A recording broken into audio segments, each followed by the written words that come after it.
चलिए, तो भाई सभी का स्वागत है, आप सभी का, और सभी विद्यार्थी जुड़ जाएं। मैं तो क्लास स्टार्ट कर दी, तुम कहाँ चले गए थे? हाँ, मैं यही बताने जा रहा हूं कि भाई एक एक नंबर की कीमत हम जानते हैं, सेट थ्योरी आपका चल रहा है, ठीक है। और सबसे जरूरी चीज है कि अगर आपको कंप्लीट तैयारी करनी है तो सीजीएल की भी टॉप लेवल की तैयारी करनी पड़ेगी, सीईटी की भी अभी से ही तैयारी करनी पड़ेगी, बैंक की भी आपको अभी से ही करनी पड़ेगी, है ना। और अगर आप सीबीटी 2 की तैयारी कर रहे हो तो भी अभी से ही करनी पड़ेगी, ठीक है। सब कुछ आपको अभी से ही करना पड़ेगा, तभी जाके इस साल को आप बेहतर बना सकते हो अपने लिए। मैं आपसे हमेशा कहता आया हूं कि एक बैच है जो आपके इन सपनों की उड़ान को देता है, फाउंडेशन बैच। इसके साथ साथ आपको जीके, इंग्लिश, रीजनिंग, सभी सब्जेक्ट के कंप्लीट कोर्स अनअकैडमी प्रोवाइड कराएगा आपको, वो भी अपनी सभी फैकल्टीज के साथ में जो भी आपको पढ़ा रही हैं, साथ के साथ मॉक टेस्ट भी। तो गेट सब्सक्रिप्शन पर जाइए, आज ही तुरंत सब्सक्रिप्शन ले लीजिए। आपके लिए बहुत अच्छी गुड न्यूज है कि नए साल पर जो प्राइस हाइक का प्रोग्राम था उसको डिले कर दिया गया है अनअकैडमी के द्वारा। साहिल 10 कोड लगाकर आप अप्लाई करके अभी जुड़ सकते हैं उसी पुरानी वाली प्राइस में, और आपको हैवे रेफरल कोड में साहिल 10 कोड लगाना है। ये ध्यान रखिएगा, अगर आपको मेरे कोर्स से कनेक्ट होना है और अच्छा पढ़ोगे तब अच्छा रिजल्ट आएगा। मैं आपको ये गारंटी देता हूं कि पूरी ईमानदारी के साथ पढ़ाई आपको मैं करवाने वाला हूं। तो प्राइस हाइक की डेट 11 तारीख कर दी गई है, बच्चों की हाई डिमांड और न्यू ईयर की वजह से, ठीक है ना। इसमें आपको सब कुछ मिलेगा, कोर्स, बैचेस, सब कुछ मिलने वाला है। सीएचएसएल का भी मिल जाएगा मेरा बैच। रात को 8 बजे कैच द मैथ लिया था कल हमने बहुत सारी बातें भी की, आपके फ्यूचर के डिसाइडिंग फैक्टर्स मैंने आपको बताए कि आप किस लिए पढ़ रहे हो, आपका पढ़ने का उद्देश्य क्या है, आप क्यों पढ़ रहे हो, ये सब मैंने कल रात को बातें की हैं आपसे। होप सो कि आप सभी आए हो और आपने बहुत सारी एंजॉय किया हो, और पेपर भी हमने सॉल्व किया था। तो केवल बातें ही नहीं कि हमने पेपर भी सॉल्व किया था कल, और कल जरूरी भी था क्योंकि आने वाला जो एक साल है वह डिसाइड कर सकता है आपका ये आने वाला एक दिन, कि आप आने वाले एक दिन से अगर आपकी 10% बच्चों की भी सोच में फर्क आता है तो वह सोच अच्छी है, वह फर्क अच्छा है, ठीक है माय डियर। चलिए, तो सारी चीजें हम क्लियर कर लें। 8 PM पर हमारा ये सेशन डेली चलता है, आज भी होगा। मैं कोई छुट्टी नहीं ले रहा हूं, चिंता ना करिए। लिंक आपका कमेंट बॉक्स में है, नोटिफाई कर लेना। और आप साहिल 10 कोड लगाकर आप फ्री प्लान में भी एक्सेस कर सकते हो। तो मैंने आपको 5 पेपर करा दिए हैं और मैं लगातार करा रहा हूं, तो आप रेगुलर रहोगे तो आपको सारे पेपर करने का मौका मिलेगा और आप एग्जाम को यूं ही क्रैक करके आ जाओगे, क्योंकि मैं जो भी एग्जाम बेस्ड क्वेश्चन मैं आपको करा रहा हूं 8 बजे वाली क्लास में, और इससे बेहतर कोई विकल्प हो नहीं सकता डियर। सिलेक्शन लेना है तो मेरा पर्सनल ओपिनियन है, तो आप इस ओपिनियन को ये मत समझिए अरे नहीं यार मैं क्यों पढ़ूं। एक बार पढ़कर देखो, फ्री क्लास है, ऐसा कुछ नहीं है। स्पेशल क्लास में जाना है, सी ऑल पर जाना और 8 बजे वाली क्लास देख लेना। और फ्री प्लान के लिए आपसे कोड पूछेगा तो साहिल 10 कोड लगा देना, आपका अनलॉक हो जाएगा। मेरी बात आपको समझ में आ गई होगी मेरे प्यारे स्टूडेंट्स।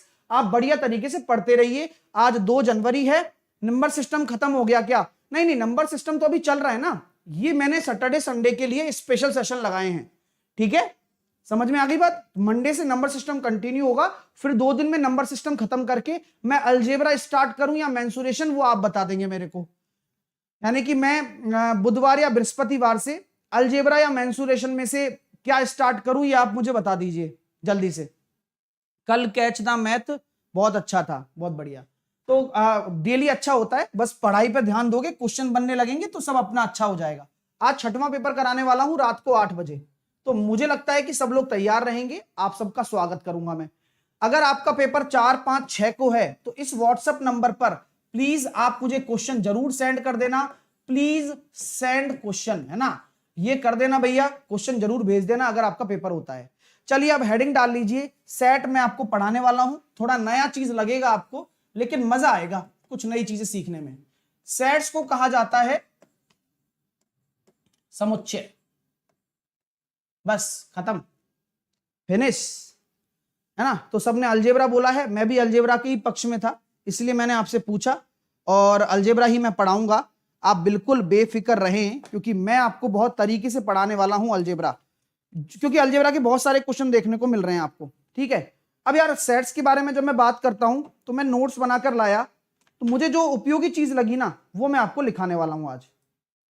सेकंड फेज में डेट कब तक देखने आए वो सब अपने आप पता लग जाएगा, वो अपने आप नोटिफिकेशन आ जाएगा, सब बता देंगे आपको, ठीक है। चलिए अलजेब्रा ही कराऊंगा, चिंता ना करें। आओ थोड़ा सेट के बारे में डिस्कशन कर लेते हैं और कुछ अच्छा डिस्कशन करते हैं थोड़ा सा।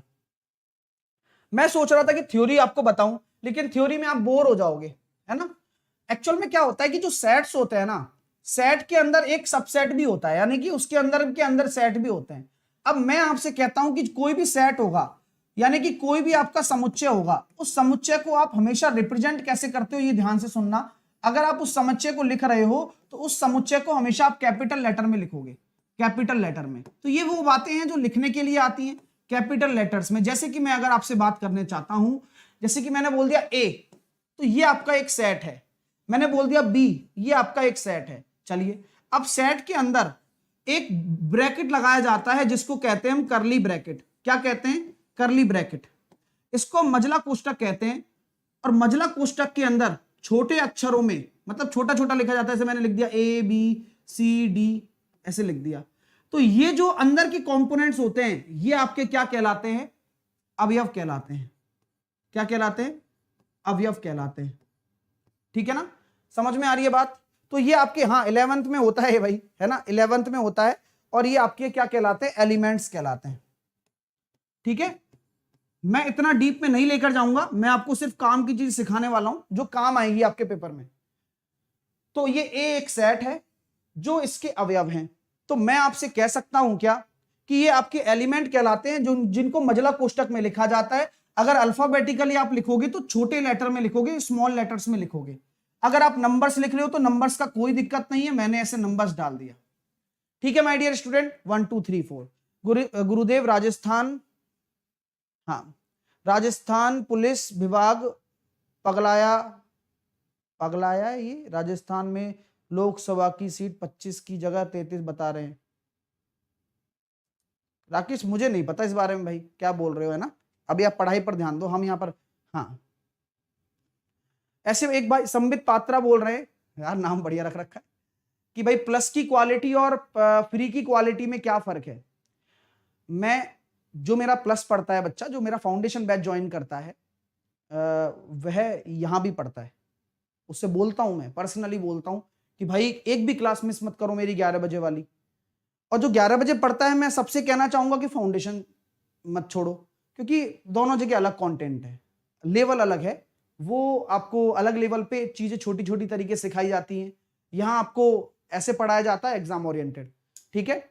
वहां पर आपको पढ़ाया जाता है कि आप कोई भी एग्जाम क्रैक कर सकें। तो बस इतना फर्क है और कुछ नहीं, है ना भाई। अब इस क्वेश्चन पे बात करते हैं। अब इस क्वेश्चन, इसको सेट्स को समझ लेते हैं, अन्यथा आपको दिक्कत होगी फिर। ठीक है माय डियर, चलिए। तो अगर मैं आपसे बात करना चाहूंगा कि यार इस सेट को कैसे रिप्रेजेंट किया जाता है, देखिए, तो मैंने बोल दिया कि अगर मैं किसी सेट को बनाना चाहूं तो सेट में एक तरीके के एलिमेंट होंगे। अगर एक कोई सेट बना रहा हूं जिसमें मैं बोल रहा हूं कि भाई आपको लिखना है कि इस सेट के अंदर आपके वोवल आने चाहिए, तो आप इस सेट के अंदर अगर स्वर लिखना चाहोगे तो स्वर कैसे लिखोगे बताओ। तो मैंने कह दिया कि अगर मुझे स्वर के सेट लिखने हैं, अगर मुझे स्वर के सेट लिखने हैं तो आप क्या लिखोगे? ए ई आई ओ यू। तो ये क्या हो गया कि एक तरह की चीजों को रिप्रेजेंट करता है ये सेट, एक तरह की। मैंने इसमें क्या डाल दिए? स्वर डाल दिए सारे के सारे। ठीक है माय डियर, तो मैं ये समझाना चाहता हूं कि जो सेट्स है वह एक डिसाइड करते हैं कलेक्शन को, कलेक्शन ऑफ डेटा, यानी कि collection of same type of data, collection of same type of data, यानी कि समान प्रकार का जो कलेक्शन होता है, संग्रह होता है समान प्रकार के डेटा का कलेक्शन।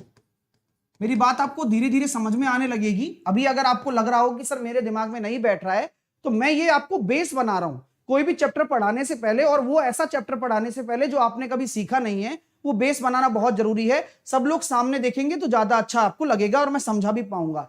चलिए, तो अगर मैं आपसे बोल देता हूं कि ये इंप्लाइज का मतलब क्या होता है, इसको हम एप्सिलॉन भी बोलते हैं। इसका मतलब होता है कि ए, अगर मैंने बोल दिया एप्सिलॉन ए, तो आपका इसका मतलब है बिलोंग्स टू। इसका क्या मतलब होता है? Belongs to. ठीक है ना, यानी कि ए इस ए में विद्यमान है। क्या है, विद्यमान है। अगर मैं कभी ऐसे लिख दूं तो इसका मतलब है विद्यमान है, ठीक है, बिलोंग्स कर रहा है। अगर मैं लिख देता हूं ए एप्सिलॉन नॉट ए, तो इसको कहते हैं हम नॉट बिलोंग्स टू, यानी कि ए विद्यमान नहीं करता, है ना। अब जैसे भी बोलना चाहो आप बोल सकते हो, लेकिन एप्सिलॉन नॉट का मतलब है विद्यमान नहीं है, यानी कि उसका कोई भी डेटा इसके अंदर नहीं है, और इस ए का सभी डेटा इसके अंदर है, तो हम इसको बोलते हैं एप्सिलॉन, और इस तरह से हम बात करते हैं। ठीक है माय डियर, चलिए आज सिर्फ सेट ही चलेगा, छोटा सा पार्ट है यार, आसान है, मतलब समझ में आ जाएगा आपको, ये मुझे पक्का भरोसा है अगर आप ढंग से पढ़ेंगे तो, ठीक है ना। चलिए, तो मैं जैसे कि आपसे बात करना चाहता हूं कि भाई एक सेट बनाइए, एक यू दे दिया जाता है, यू को बोलते हैं हम यूनिवर्सल सेट। क्या बोलते हैं, यूनिवर्सल सेट, यानी कि यह सेट जिससे बाकी सबसेट्स बनते हैं, यू एक यूनिवर्सल सेट है, ठीक है। अब हम बात करना चाहते हैं, मैं आपसे बोल देता हूं कि मेरे को एक ऐसा सेट बनाना है जिसमें 1 से लेके 10 तक, यूनिवर्सल सेट में मैंने क्या बोल दिया, 1 से लेके 10 तक आपके नंबर हैं, 1 से लेके 10 तक बोल दिया। तो मुझे बताइए कि ए एक ऐसा सेट हो जिसमें इवन नंबर हो, तो कैसे बनाओगे बताओ। बोला जा सकता है कि एक ऐसा सेट बनाइए जिसमें ए में केवल इवन नंबर हो, तो क्या डालोगे उस सेट के अंदर, आप बता सकते हो क्या, उस सेट के अंदर आप क्या डालने वाले हो, बोलो बोलो, एक एक तरीके से सारी चीजें पढ़ते जाएंगे, है ना। चलिए, तो ध्यान इस बात का रखा जाता है इसके अंदर कि अगर आपको इवन नंबर लेने हैं तो आप केवल क्या डालोगे सर, 2, 4, 6, 8 और 10, आप ये डालने वाले हो। अगर मैं आपको लिख देता हूं, जैसे कि मैंने लिख दिया आपको राम, क्या लिखें, राम क्या लिखें, कुछ ऐसा नाम लिखते हैं जो रिपीटेशन भी हो जाए, लाला लिख देते हैं, लाला। अब मुझे बताइए इस लाला में, ये लाला एक वर्ड है, अगर इसको मैं सेट में लिखना चाहूं तो मैं कैसे लिखूंगा बताओ। अगर मैं इसको सेट में लिखना चाहूं तो ये 4 अल्फाबेट हैं, अब इन 4 अल्फाबेटों को आपको सेट में लिखना है, तो आप कैसे लिखोगे, बोलो बोलो बोलो। तो अगर मुझे, यह मेरे अल्फाबेट हैं, ये मेरा कोई लाला एक अक्षर है, तो लाला अगर मेरा कोई एक लेटर से बना है, अल्फा लेटर से बना है, तो आप मुझे बताइए कि मैं यहां क्या डालूं, तो केवल और केवल मुझे एल और ए डालना है। तो एक बात और समझ में आ गई सर, यहां रिपीट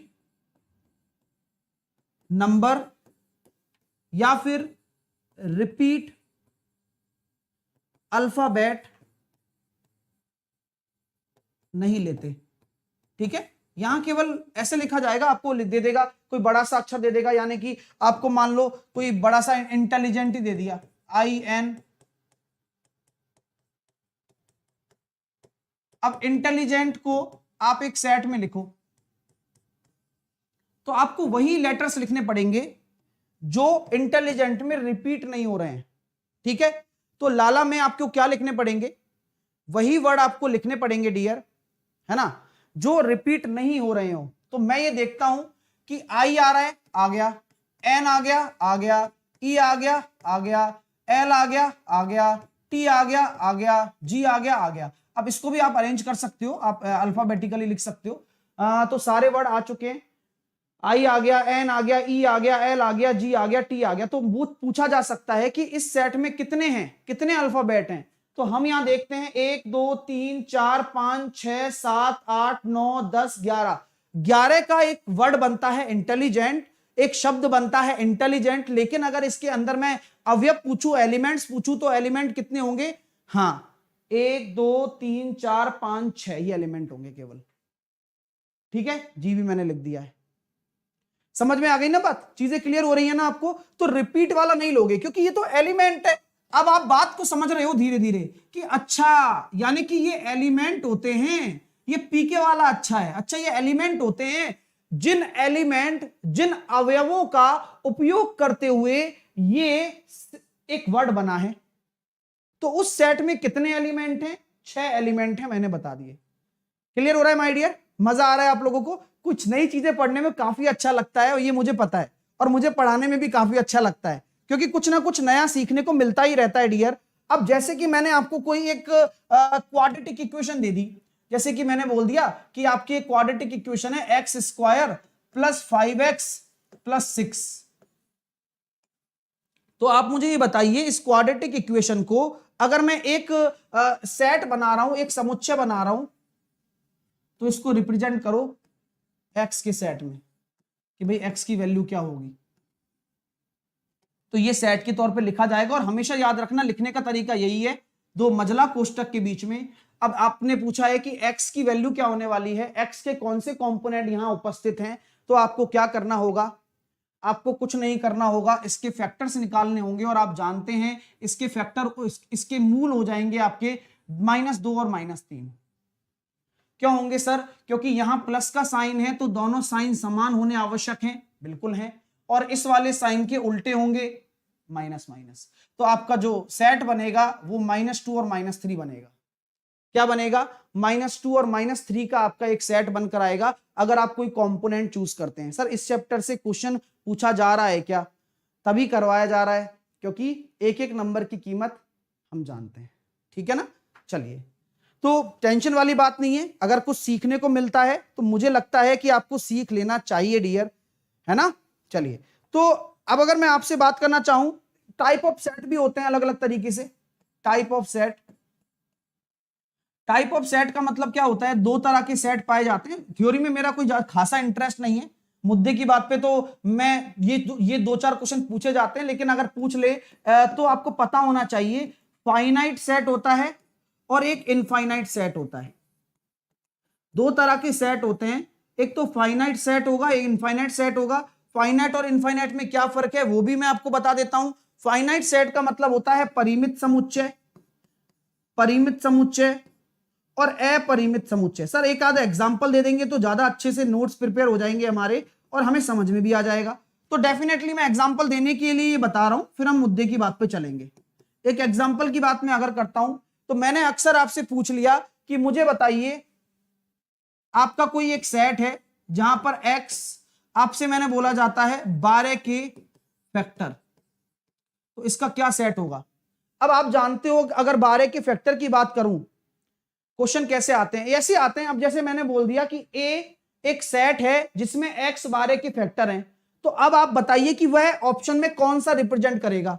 तो आपका जो आंसर होगा वो क्या होगा? यह एक फाइनाइट सेट है। पहली बात तो आप कैसे बोलोगे फाइनाइट सेट है? क्योंकि फैक्टर्स पूछे हैं, तो फैक्टर विल बी फाइनाइट, यानी कि अगर किसी संख्या के फैक्टर लेते हो तो उसके सेट में क्या क्या बन जाएगा? 1 2 3 4 6 और 12, यही तो बनेंगे। तो इतने आ गए। अब इस पे 3 क्वेश्चन बन सकते हैं कि पहला क्वेश्चन बनेगा कि अगर आपको ऐसे लिख के दे दिया मैंने तो ये कौन सा सेट है? ये आपका नल सेट है, फाइनाइट सेट है, इनफाइनाइट सेट है, या फिर इनमें से कोई नहीं? तो आपका आंसर होगा फाइनाइट सेट। क्यों? क्योंकि आपको पता है कि 12 के फैक्टर फाइनाइट होते हैं, पहली चीज। दूसरी चीज पूछी जा सकती है कि इस सेट के अंदर कितने एलिमेंट अवेलेबल हैं? तो 1 2 3 4 5 6 एलिमेंट अवेलेबल हैं। दो चीज हो गई भाई साहब, ये बात आपको समझ में आ रही है? आइए, अब इसके साथ साथ आपसे पूछा जाए अगर इसी क्वेश्चन में कि ए है, आपको ऐसा सेट लिखना है जहां पर 12 के मल्टीपल आपको लिखने हैं। तो अब ये मुझे बताओ, अगर आप मल्टीपल की बात कर रहे हो और इस सेट के मल्टीपल में, मैं इसको नंबर सिस्टम से भी रिलेट कर गया। क्यों कर गया? क्योंकि सेट तो एक समुच्चय है ना, एक तरह की चीजों को लेने का। तो हम उस सेट के अंदर ऐसा क्वेश्चन अगर मैंने दे दिया कि ए आपका एक सेट है जिसमें एक्स आपका रिप्रेजेंट कर रहा है 12 के मल्टीपल, तो ये कौन सा सेट होगा? तो आप कहेंगे सर हम इसको नहीं ज्ञात कर सकते क्योंकि ये अपरिमित सेट है, इनफाइनाइट सेट है। मजा आ रहा है आपको? चीजें क्लियर हो रही है? क्योंकि यहां पर हम मल्टीपल को नहीं फाइनाइट कर सकते ना, हम मल्टीपल कितने लिख देंगे? कुछ भी लिख दो। अगर मैं आपसे पूछूं कि भाई नदी में पानी कितना है, अब ऐसे थोड़ी नापने बैठ जाओगे आप, तो इसका भी कोई सेट नहीं बन सकता। ठीक है, समझ में आ रही है क्या बात? हाँ, एक भाई ने बिल्कुल सही कहा कि सर एलिमेंट को स्मॉल में लिखेंगे क्या? हाँ, ये बात आप ध्यान रखना, वो आप अपने हिसाब से लिख लेना, INELG और T, है ना, वो स्मॉल में लिखे जाते हैं एलिमेंट, मैं ऑलरेडी एक्सप्लेन कर चुका हूं। है ना, अवयव आपके स्मॉल लेटर्स में होते हैं। ठीक है, चलिए यहां तक बातें आपको समझ में आ रही हैं? अच्छा लग रहा है, फील हो रहा है कि कुछ ना कुछ नया सीखने को मिल ही रहा है हमें, और ये मिलता रहेगा अगर आप पढ़ने आते हो तो। ठीक है, एक आपका होता है नल सेट, वैसा सेट जिसमें कोई भी उपस्थिति ना हो। नाम से पता लग रहा है आपको, नल सेट। इस नल सेट का एक रिप्रेजेंटेशन होता है, यानी कि आपसे बोला जाए बिल्कुल ही बिल्कुल नल हो गया, रिक्त समुच्चय बोला जाए आपसे, तो एक ऐसा समुच्चय बनके तैयार होता है जहां कोई कुछ भी ना दे, इसको हम बोलते हैं इस तरह से नल सेट के तौर पर रिप्रेजेंट करते हैं, या फिर मैं इसको फाई भी बोल सकता हूं, और इसको बोल देते हैं इसके अंदर कोई भी कंपोनेंट अवेलेबल नहीं है, एलिमेंट अवेलेबल नहीं है, इसको कहा जाता है रिक्त समुच्चय, नल सेट। अब आते हैं आगे की बातों पर। वीडियो को आप लाइक कर दीजिए, क्योंकि अब समय हो गया है आपके लाइक का, मुहूर्त निकाला गया है और आप इस मुहूर्त के साक्षी बनेंगे, और मैं उम्मीद करूंगा कि आप सब इस सेशन को लाइक फटाफट से कर दें, क्योंकि अगली चीज जो आने वाली है वो काफी खास होने वाली है और आपकी सारी टेंशन को मिटा देने वाली है। आइए सर, तो कुछ इंपोर्टेंट फैक्ट्स लिखा देते हैं, यहां पर क्या क्या बोला जाता है, कुछ एक इंपोर्टेंट टर्मिनोलॉजी होती है, यहां पर स्टैंडर्ड सिंबल होते हैं सेट्स के अंदर, है ना, वो बहुत काम आते हैं आपको लाइफ में। अगर आप कुछ भी पढ़ने जा रहे हो तो आपको स्टैंडर्ड सिंबल्स हैं जो आपको पता होने चाहिए, स्टैंडर्ड सिंबल्स ऑफ सेट्स। ठीक है, क्या है सर? तो एक कुछ चिन्ह होते हैं, उनको बताइएगा आप क्या कहते हैं इसको। अगर एन लिखा हो तो क्या ये क्या इंप्लाई करेगा, बता सकते हो आप? अगर मैंने एन लिख दिया हो तो एन के अंदर क्या होगा, बोल सकते हैं आप? एन को क्या बता सकते हो आप? जेड को अगर लिखता हूं तो जेड को क्या बताओगे आप? बोलो बोलो बोलो। अगर मैं क्यू लिखता हूं तो क्यू को क्या मानोगे आप? तो ऐसे लिखा आता है ना, कई बार आपको होश ही नहीं रहता। ये आपके उनमें भी लिखा आता है, ट्रिग्नोमेट्री में भी, अलजेब्रा में भी, कि एक्स बिलोंग्स टू एन। सो इसका मतलब क्या है पता है क्या आपको? मैं बताऊंगा एक एक करके, लेकिन इनके जितने भी सिंबल्स हैं वो मैं लिख देता हूं, आपको ज्ञान ही मिलने वाला है, और ज्ञान की कोई मूल्य नहीं है भैया। ठीक है, आर हो गया, जेड प्लस हो गया, अब जेड प्लस फोर्स मत कह दीजिएगा, क्यू प्लस हो गया और आर प्लस हो गया। चलिए आइए बात करते हैं इनके बारे में, और है ना, इंप्लाइज की बात कर लेते हैं, एप्सिलॉन की बात कर लेते हैं, या फिर इसको सीधा सीधा ऐसे भी लिख देते हैं कि भाई इसका क्या रिप्रेजेंटेशन है। आइए अब एक एक करके बताता जाऊंगा कि अगर आपको एन लिख दिया तो एन का मतलब क्या होगा? एन आपके होंगे set of all natural numbers.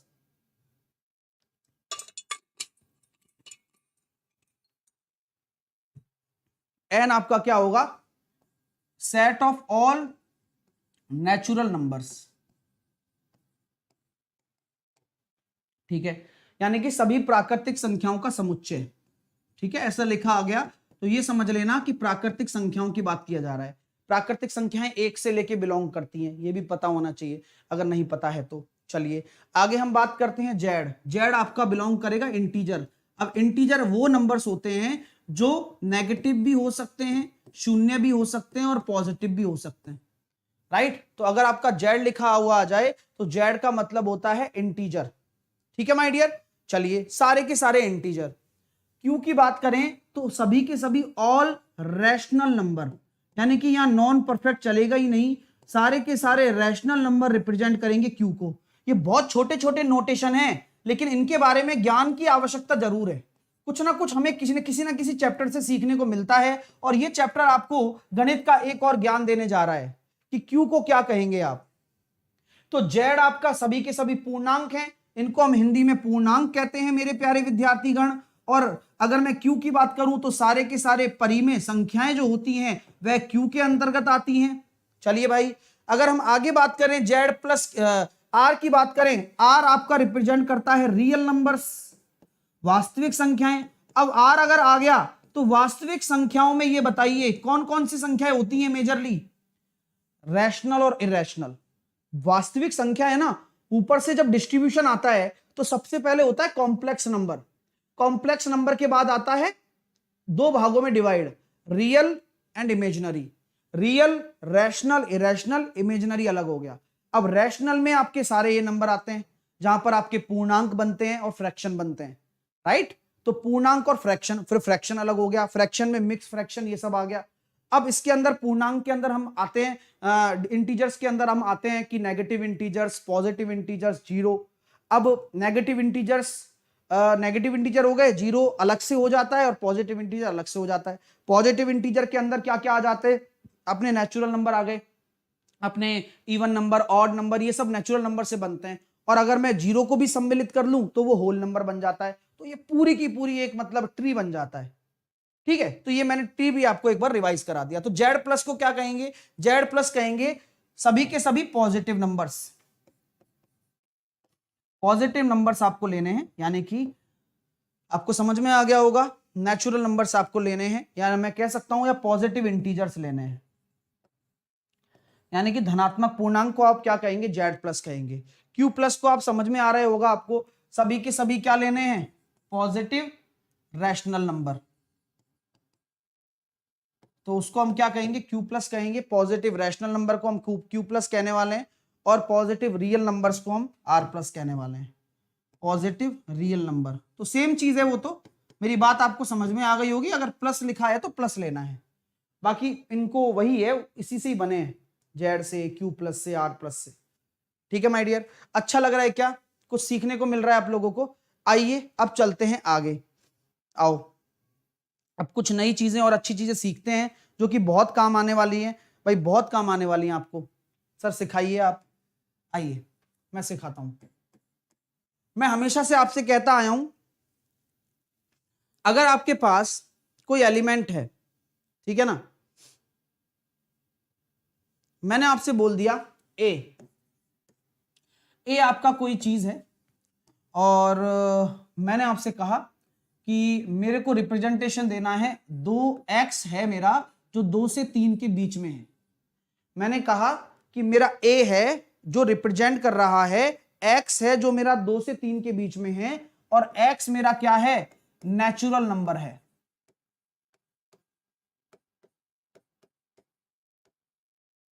x मेरा क्या है, एक नेचुरल नंबर है। तो बताइए a क्या सेट होगा, मतलब a जो सेट होगा वो कैसा सेट होगा, बोलते जाओ, देखो यहीं से सीखने को मिलेगा आपको। बोलो बोलो, एक एक करके बोलो। मैंने आपसे कहा सर क्वेश्चन नहीं याद था, रैशनल होता है। अच्छा क्यों नहीं याद था, रैशनल, कोई बात नहीं, सीख जाओ अब। सर जी आप मेरे जन्मदिन है, प्लीज आप अपना आशीर्वाद दें। बिल्कुल भैया आशीर्वाद पूरा है, आप पढ़ाई करो बस।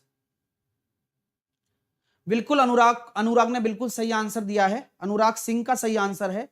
और अगर मैं बात करूं दुर्गेश ठाकुर का भी सही आंसर आ रहा है, बहुत बढ़िया भाई। तो यहां पर हम इस सेट को क्या कहेंगे, नल सेट कहेंगे। क्या कहेंगे इसको, हम नल सेट कहने वाले हैं। ये एम्प्टी सेट कहलाएगा, आपका एम्प्टी सेट कहलाएगा, आपका वॉइड कहलाएगा। तो ये सारे काम हो गए, खाली है ये सेट। क्यों, इसके अंदर आप कुछ डाल ही नहीं सकते हो। बोले क्यों नहीं डाल सकता गुरुजी, क्योंकि 2 से 3 के बीच में क्या कोई नेचुरल नंबर आएगा, क्या नहीं आएगा, ठीक है। कोई भी नेचुरल नंबर आपके 2 से 3 के बीच में नहीं आ सकता, इसी वजह से।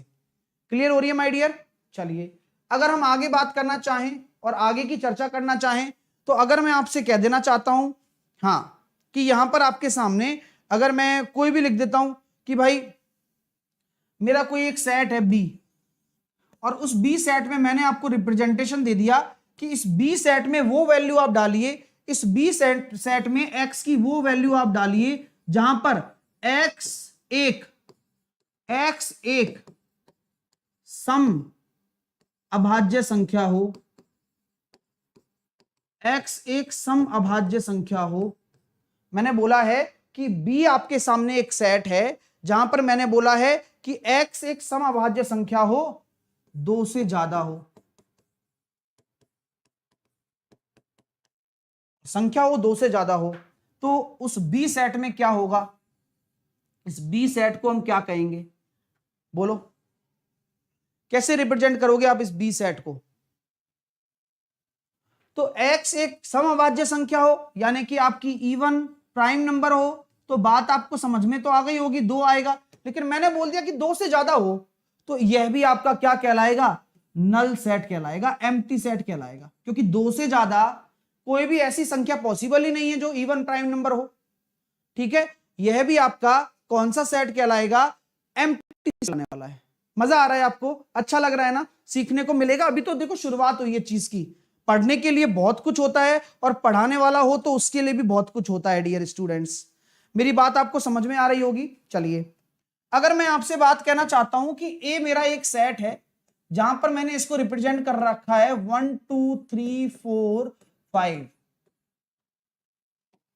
बी मेरा एक सेट है जहां पर मैंने इसमें एलिमेंट डाल रखे हैं 3 4 5 1 2, तो इन दोनों सेट्स के बीच में क्या रिलेशन है बता सकते हैं आप? अब कभी भी आपके सामने कोई भी ऐसा सेट आ जाए जहां पर इसके अंदर जो एलिमेंट हैं वो दोनों इक्वल हैं लेकिन इधर उधर हैं, कोई फर्क नहीं पड़ता, ये ए और बी आपके क्या कहलाएंगे, इक्वल सेट कहलाएंगे। क्या कहलाएंगे, समान समुच्चय कहलाएंगे, इक्वल सेट्स कहलाएंगे। ठीक है माय डियर स्टूडेंट, क्या कहलाएंगे डियर, ये आपके इक्वल सेट्स कहलाने वाले हैं, समान समुच्चय कहलाने वाले हैं। उम्मीद करता हूं क्लियर हो गया होगा।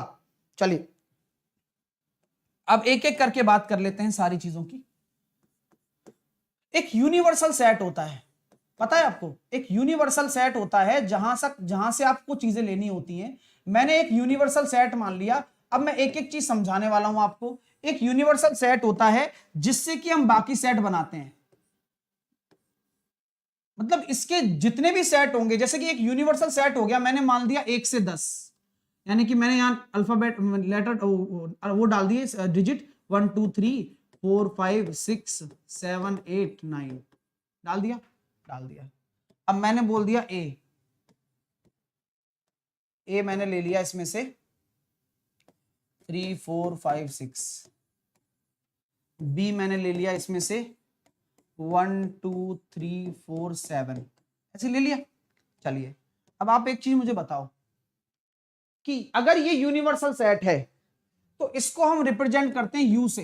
अगर ये यूनिवर्सल सेट है तो इसको हम रिप्रेजेंट करते हैं यू से, तो ए और बी क्या हो गए इसके, ए और बी इसके हो गए सबसेट, उप समुच्चय। यानी कि अगर आप इस यूनिवर्सल सेट में से सर एनटीपीसी न्यू बैच कब से स्टार्ट होगा, अब क्या करोगे विशाल वर्मा, अब तो चिड़िया चुग गई खेत भाई, अब कुछ नहीं हो सकता, न्यू बैच कब से, मतलब ये आदमी सोच के क्या आते हैं आज कि आज एडमिट कार्ड आ गया, 4 तारीख को पेपर है, ऐसा करता हूं आज से तैयारी शुरू कर देता हूं, अभी तो 2 दिन बाकी है मेरे। ये वही है बस तुक्का लगाने की 50 नुस्खे 108 साल की दादी जी ने दिए थे जो हैं।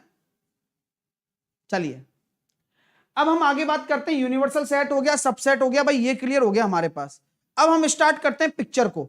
अब पिक्चर बहुत बढ़िया होने वाली है क्योंकि उसका अंजाम भी बढ़िया होगा और मैं बहुत अच्छे से समझाने वाला हूं। तो अब आप चलते हैं ऑपरेशन की तरफ। अब मैं आपको सिखाऊंगा ऑपरेशन करना। अब आप बनने वाले हैं doctor. Operation of set, operations of set, कुछ नया पढ़ने में बड़ा मजा आता है और आपको पढ़ाने में भी बड़ा मजा आ रहा है। यानी कि आपकी जो सेट्स की संक्रियाएं होती हैं उनको करते हैं।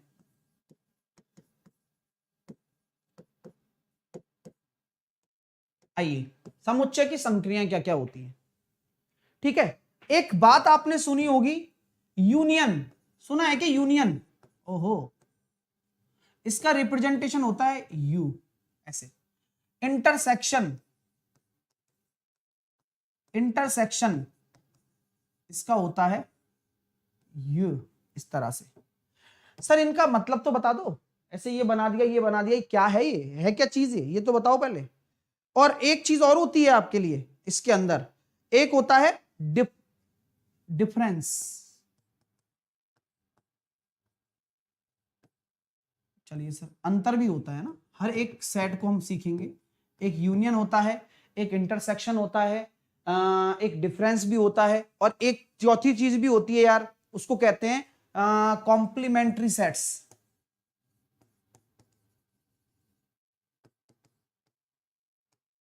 इसमें कहते हैं अपन, इसको पूरक समुच्चय कहते हैं। मजा आएगा, कुछ नया सीखते हैं, तगड़ा सीखते हैं नहीं।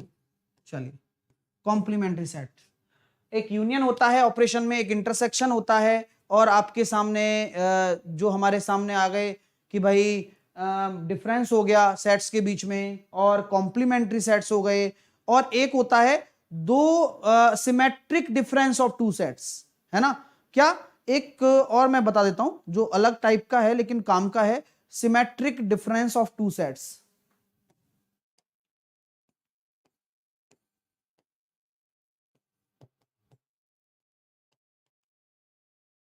ठीक है, symmetric difference of two sets. चलिए, तो मैंने आपके लिए कल ही नोट्स बनाए थे, क्योंकि ये चैप्टर क्या अपन पढ़ाते नहीं है ना, अपने सिलेबस में ही नहीं है, लेकिन फिर भी क्या मैंने कहा एक बार पढ़ा देता हूँ, मजा आएगा। पढ़ा मैंने रात को, फिर बनाया, बढ़िया मजा आ गया। मैंने बहुत सारी चीजें नई भी सीखी हैं और आपको भी सिखाने वाला हूं। अब इसको हिंदी में बोलते हैं दो समुच्चयों का सममित अंतर। दो समुच्चयों का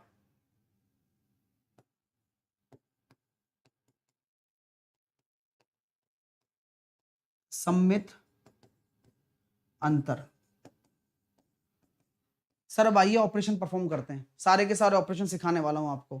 ठीक है, तो ये क्लियर हो गया, यूनियन हो गया, इंटरसेक्शन हो गया, डिफरेंस सीखने वाले हैं, कॉम्प्लीमेंट्री सेट सीखने वाले हैं, symmetric difference of two set सीखने वाले हैं, बहुत कुछ सीखने वाले हैं। चलिएगा अब शुरू करते हैं, आइए स्टार्ट करते हैं चीजों को। अब बात करते हैं यूनियन की। अब आपको यूनियन से ही पता लग रहा होगा, अगर मैंने ए दे दिया एक सेट, आपको मजा आएगा देखना, बड़ा इतना अच्छा लगेगा ना कि हाँ, अच्छे लगने के मारे आप बस गुलगुला जाओगे सारे। अब मैं एक एक चीज समझाने वाला हूं, अब चुप रहना बस तुम। आइए, सबसे पहले हम ऑपरेशन सीखते हैं यूनियन। यूनियन का मतलब होता है यू, यानी कि अगर मैं आपके सामने दो सेट दे रहा हूं और मैंने लिख दिया ए यूनियन बी, तो आपको इसका मतलब साफ साफ नजर आना चाहिए कि अगर सर आपने ए यूनियन बी लिख दिया है, तो आपने ये बिल्कुल निश्चित कर दिया है, आपने ये बिल्कुल हमें समझा दिया है कि ए और बी जो आप ले रहे हो उनका आपको कंबाइंड लेना है। यानी कि कोई भी एलिमेंट रिपीट तो होगा नहीं। अगर आप ये सोचते हो कि मैं ए को लिखूं एक दो, तो तीन चार दो बार आ जाएंगे क्या, ये बताओ। मैंने अभी आपको बताया था कि यूनियन मतलब होता है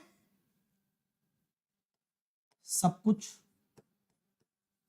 यूनियन मतलब होता है सब कुछ, सब कुछ लेना है ना। यूनियन आपको क्या होता है, ठीक है, सब कुछ होता है। तो यूनियन अगर आपका सब कुछ होता है तो सब कुछ लेना है, लेकिन तीन और चार रिपीट हो रहा है तो क्या लेना है क्या, क्या तीन और चार रिपीट हो रहा है तो लेना है क्या। हां सर एक बार ही लो लेकिन आप, वेरी गुड। और पांच छह भी लेंगे क्या, बिल्कुल लेंगे, क्योंकि यूनियन है। यूनियन का मतलब है सब कुछ लेना है। यूनियन का मतलब है सब कुछ लेना है। एक एग्जाम्पल हो जाता है एक और, हाँ बिल्कुल सर लेते रहिए। आइए, जैसे कि मैंने अगर एक एग्जाम्पल दे दिया, एक सेट है जिसको मैंने लिख दिया एक दो तीन, एक दूसरा सेट है बी, मैंने लिख दिया चार पांच छह।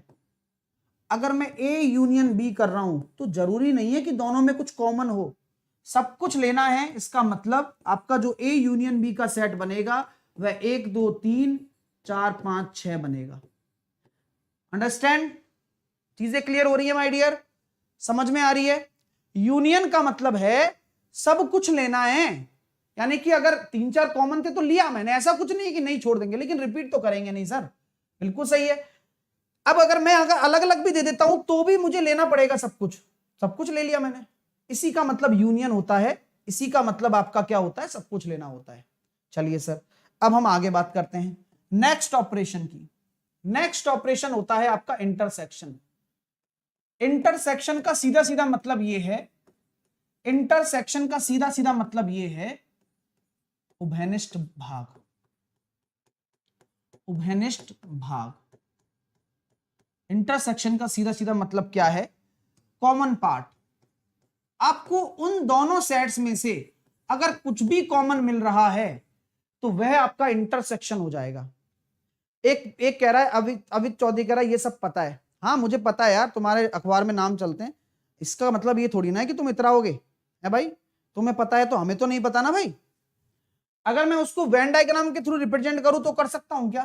तो वेन डायग्राम के थ्रू अगर रिप्रेजेंट करोगे गुरुजी तो ऐसे करो आप गुरुजी, देखो कैसे करूं भाई।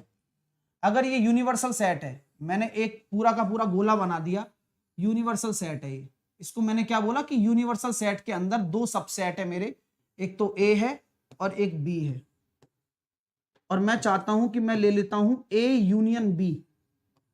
अब ए यूनियन बी में क्या क्या आएगा, ए यूनियन बी में क्या क्या आएगा?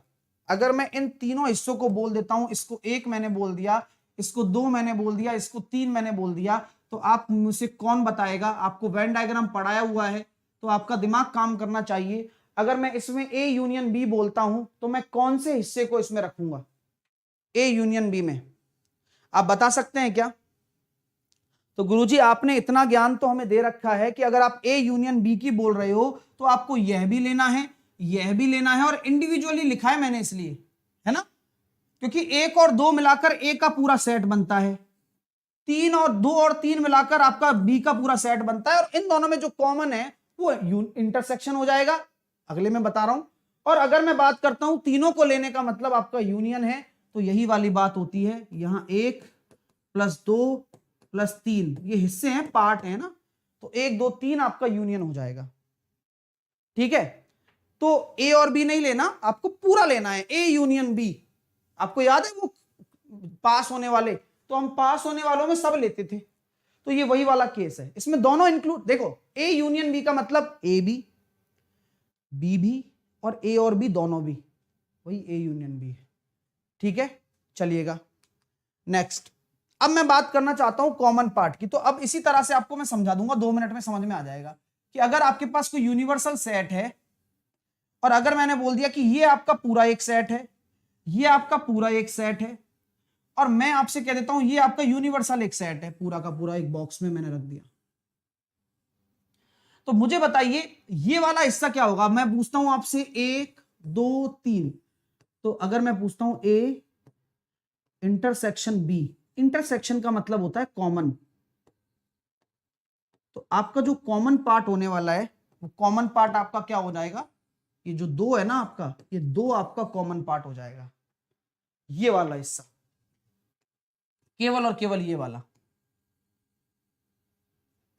क्योंकि ये इंटरसेक्शन है जो दोनों के बीच में कॉमन है आपके लिए। सर इनके फॉर्मूले भी होते हैं सर, फॉर्मूला भाई मेरे को याद नहीं है और मैं याद करता भी नहीं हूं, क्योंकि क्या होता है कि याद ही नहीं रहते, है ना। अब इतने फॉर्मूले होते हैं कहां से याद करेंगे, जो इसलिए तरीका सीख लो, उससे काम हो जाना है अपना, समझ लो मेरी बात।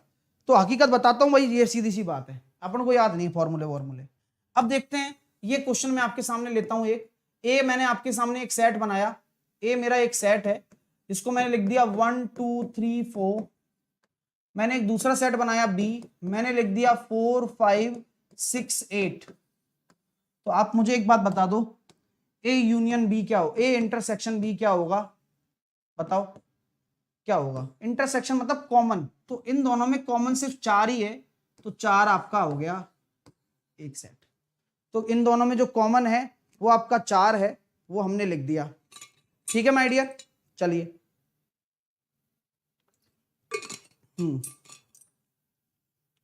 मजा आ रहा है क्या? अगर मैं इस पे और क्वेश्चन आपको देता हूं, अगर मैं इस पे और क्वेश्चन आपको देता हूं कि ए मेरा एक सेट है जो है 1 2 3 5 6 7, एक बी सेट मैंने आपको दे दिया 1 7 6 9 5 2।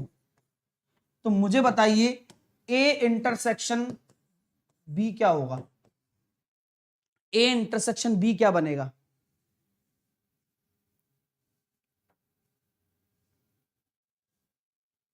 तो कॉमन देखना है आपको, तो एक कॉमन है ले लो, 2 कॉमन है ले लो, 5 कॉमन है ले लो, 6 कॉमन है ले लो, और कुछ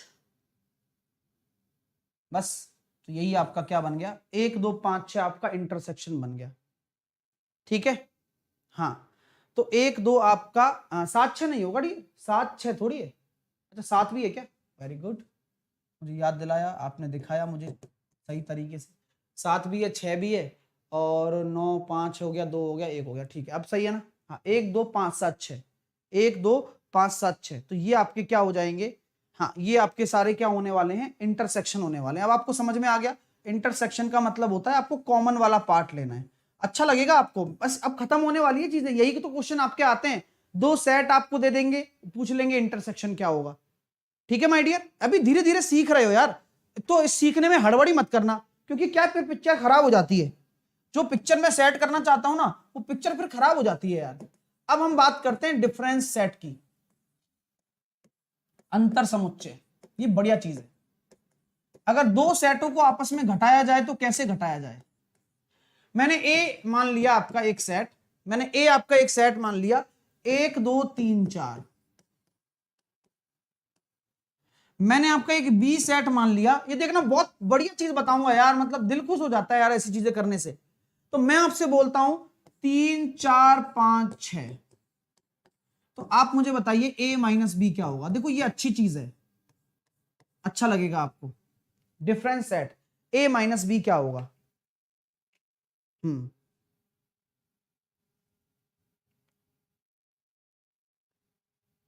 फेल पास वाला बताओ। विकास तुम जाग गए हो, अच्छा लग रहा है मुझे, लेकिन यार वो पढ़ा चुका हूं यार, 10-5 दिन पहले ही पढ़ाया वेन डायग्राम। यही तो होता है ना यार, कमियां तुम सोचो कि मास्टर में है, आज ही क्यों नहीं पढ़ा रहा है, आज मैं अवेलेबल हूं, पढ़ा ही नहीं रहा है मास्टर।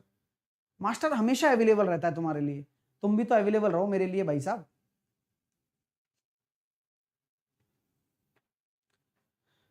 तो ये ध्यान रखना, कभी भी आपका माइनस आ जाए ना और आप पहला एलिमेंट बी ले रहे हो, तो एक मैटर करता है ये चीज। अगर आप इसमें से ये घटा रहे हो तो 3 से 3, 4 से 4 तो कट रहा है, तो आपका जो ए अगर डोमिनेट कर रहा है ना, तो जिसमें से आपने घटाया है, तो जो कट गया वो तो ठीक है, लेकिन जो बचेगा ना पहले वाले सेट में, वही आपका ए माइनस बी होगा।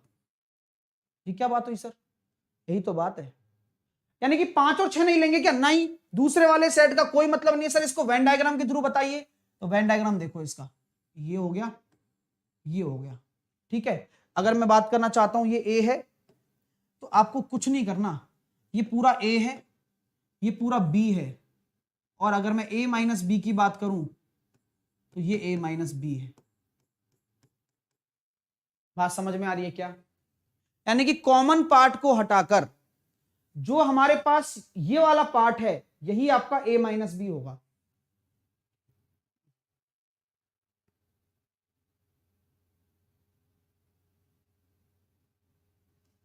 ठीक है, अगर मैं बी माइनस ए बोल देता हूं तो मजा आ रहा है? देखो बहुत प्यारी प्यारी चीजें लगती हैं यार, मतलब जब हम सीखते हैं ना तो अच्छा लगता है बस। और यही ज्ञान हमारा जरूरी है कि हमें सीखते रहना है। ये डैश नहीं समझना, डैश वाला भी आता है, वो मैं बताऊंगा। ये बी माइनस ए लिखा हुआ है, तो क्या करेंगे? अब इसमें से ये घटाना है, तो जो कॉमन है वो तो चला जाएगा, लेकिन अब डोमिनेट कौन कर रहा है? बी कर रहा है, तो आपका जो यहां बचेगा वो 5 और 6 बचेगा। ठीक है माय डियर, समझ में आ रहा है भाई? क्लियर हो रहा है ना? तो यहां b माइनस ए है, तो यहां b डोमिनेट कर रहा है, तो b का एलिमेंट बचेगा स्टार्टिंग पे, a का 1 2 का कोई काम नहीं है। अगर a माइनस बी है तो a का एलिमेंट बचेगा, b का कोई काम नहीं है। समझ रहे हो मेरी बात? क्लियर हो रहा है? देखो बहुत आसान चीजें हैं ना, आपको सब समझ में आएगा डियर, आप ऐसा टेंशन बिल्कुल ना लेना कि तुम्हें समझ में नहीं आएगा, गोबर थोड़ी हो तुम, हैं? चलिए, अगर मैं अगला क्वेश्चन देता हूं आपको, मुझे बताना 1 2 3 4 5, बी मैंने आपको दे दिया 2 3 4 5 6 7। मैंने आपसे बोल दिया कि a माइनस बी बताओ और b माइनस ए बताओ, क्या होने वाला है? बताओ भाई।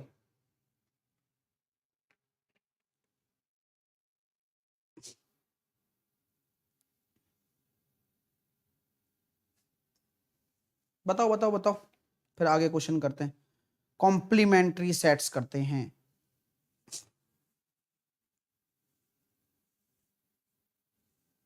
मैट्रिक्स भी पढ़ाएगा? मैट्रिक्स नहीं पढ़ाएगा, मैट्रिक्स भूल गया सर, बचपन मतलब 11th में पढ़ा था सर ने, कोई पढ़ना पड़ता है उसको फिर, है ना। तो a माइनस बी अगर हम बात करेंगे तो क्या होगा भाई, तो कहने का मतलब है गुरुजी देखो ये जो कॉमन वाले पार्ट है ना ये तो कटेंगे ही कटेंगे, 2 3 4 5 काटो चलो। अब केवल एक बचा है, तो इसमें केवल एक आने वाला है और इसमें 6 और 7, तो उसमें केवल एक आएगा और इसमें केवल 6 और 7। ठीक है, हाँ क्लियर है ना, समझ में आ रही है बात आप लोगों को, अच्छा लग रहा है तो यार लाइक तो बनता है यार, है ना, बनता तो है भाई अगर करना चाहो तो ये आपका डिफरेंस सेट हो गया। डिफरेंस निकालना सीख गए आप, किन्हीं भी दो सेट का डिफरेंस निकालना सीख गए, तो जो सेट आपका डोमिनेट कर रहा है उसके कंपोनेंट्स बचेंगे, कॉमन वाले कट जाएंगे, खत्म बात। डिफरेंस का मतलब यही है।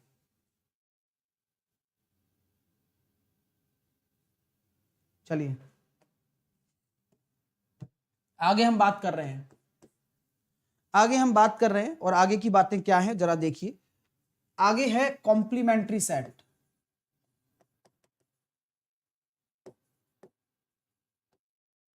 कॉम्प्लीमेंट्री सेट्स को कहते हैं पूरक समुच्चय। सर इसका रिप्रेजेंटेशन क्या है, आप जरा बता देंगे तो ज्यादा अच्छा लगेगा मुझे। तो मैं एक एग्जांपल के थ्रू ही समझा पाऊंगा आपको, अगर मैं रिप्रेजेंटेशन बताऊंगा तो आपको शर्म आएगी, और शर्म तो क्या आनी चाहिए। खैर अगर मान के चलिए कोई भी अगर हम रिप्रेजेंट कर रहे हैं, यानी कि अगर आपका ए सेट है तो इसका जो कॉम्प्लीमेंट्री होगा वो ए बार हो सकता है, ए डैश हो सकता है, ये क्या है इसके कॉम्प्लीमेंट्री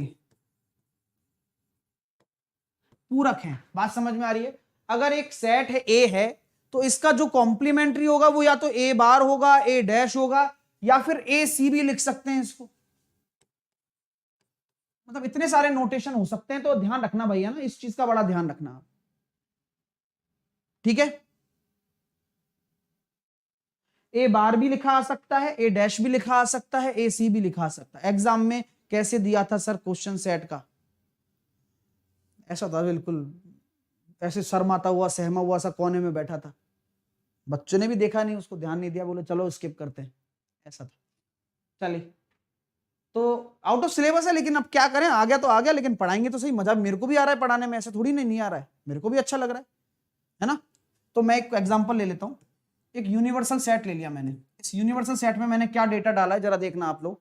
मैंने इस यूनिवर्सल सेट में डेटा डाल दिया A 0 1 2 3 5 6 7 9, डाल दिया भाई, डाल दिया गुरुजी। एक यूनिवर्सल सेट मैंने ले लिया, 0 1 2 3 5 6 7 9 ले लिया मैंने।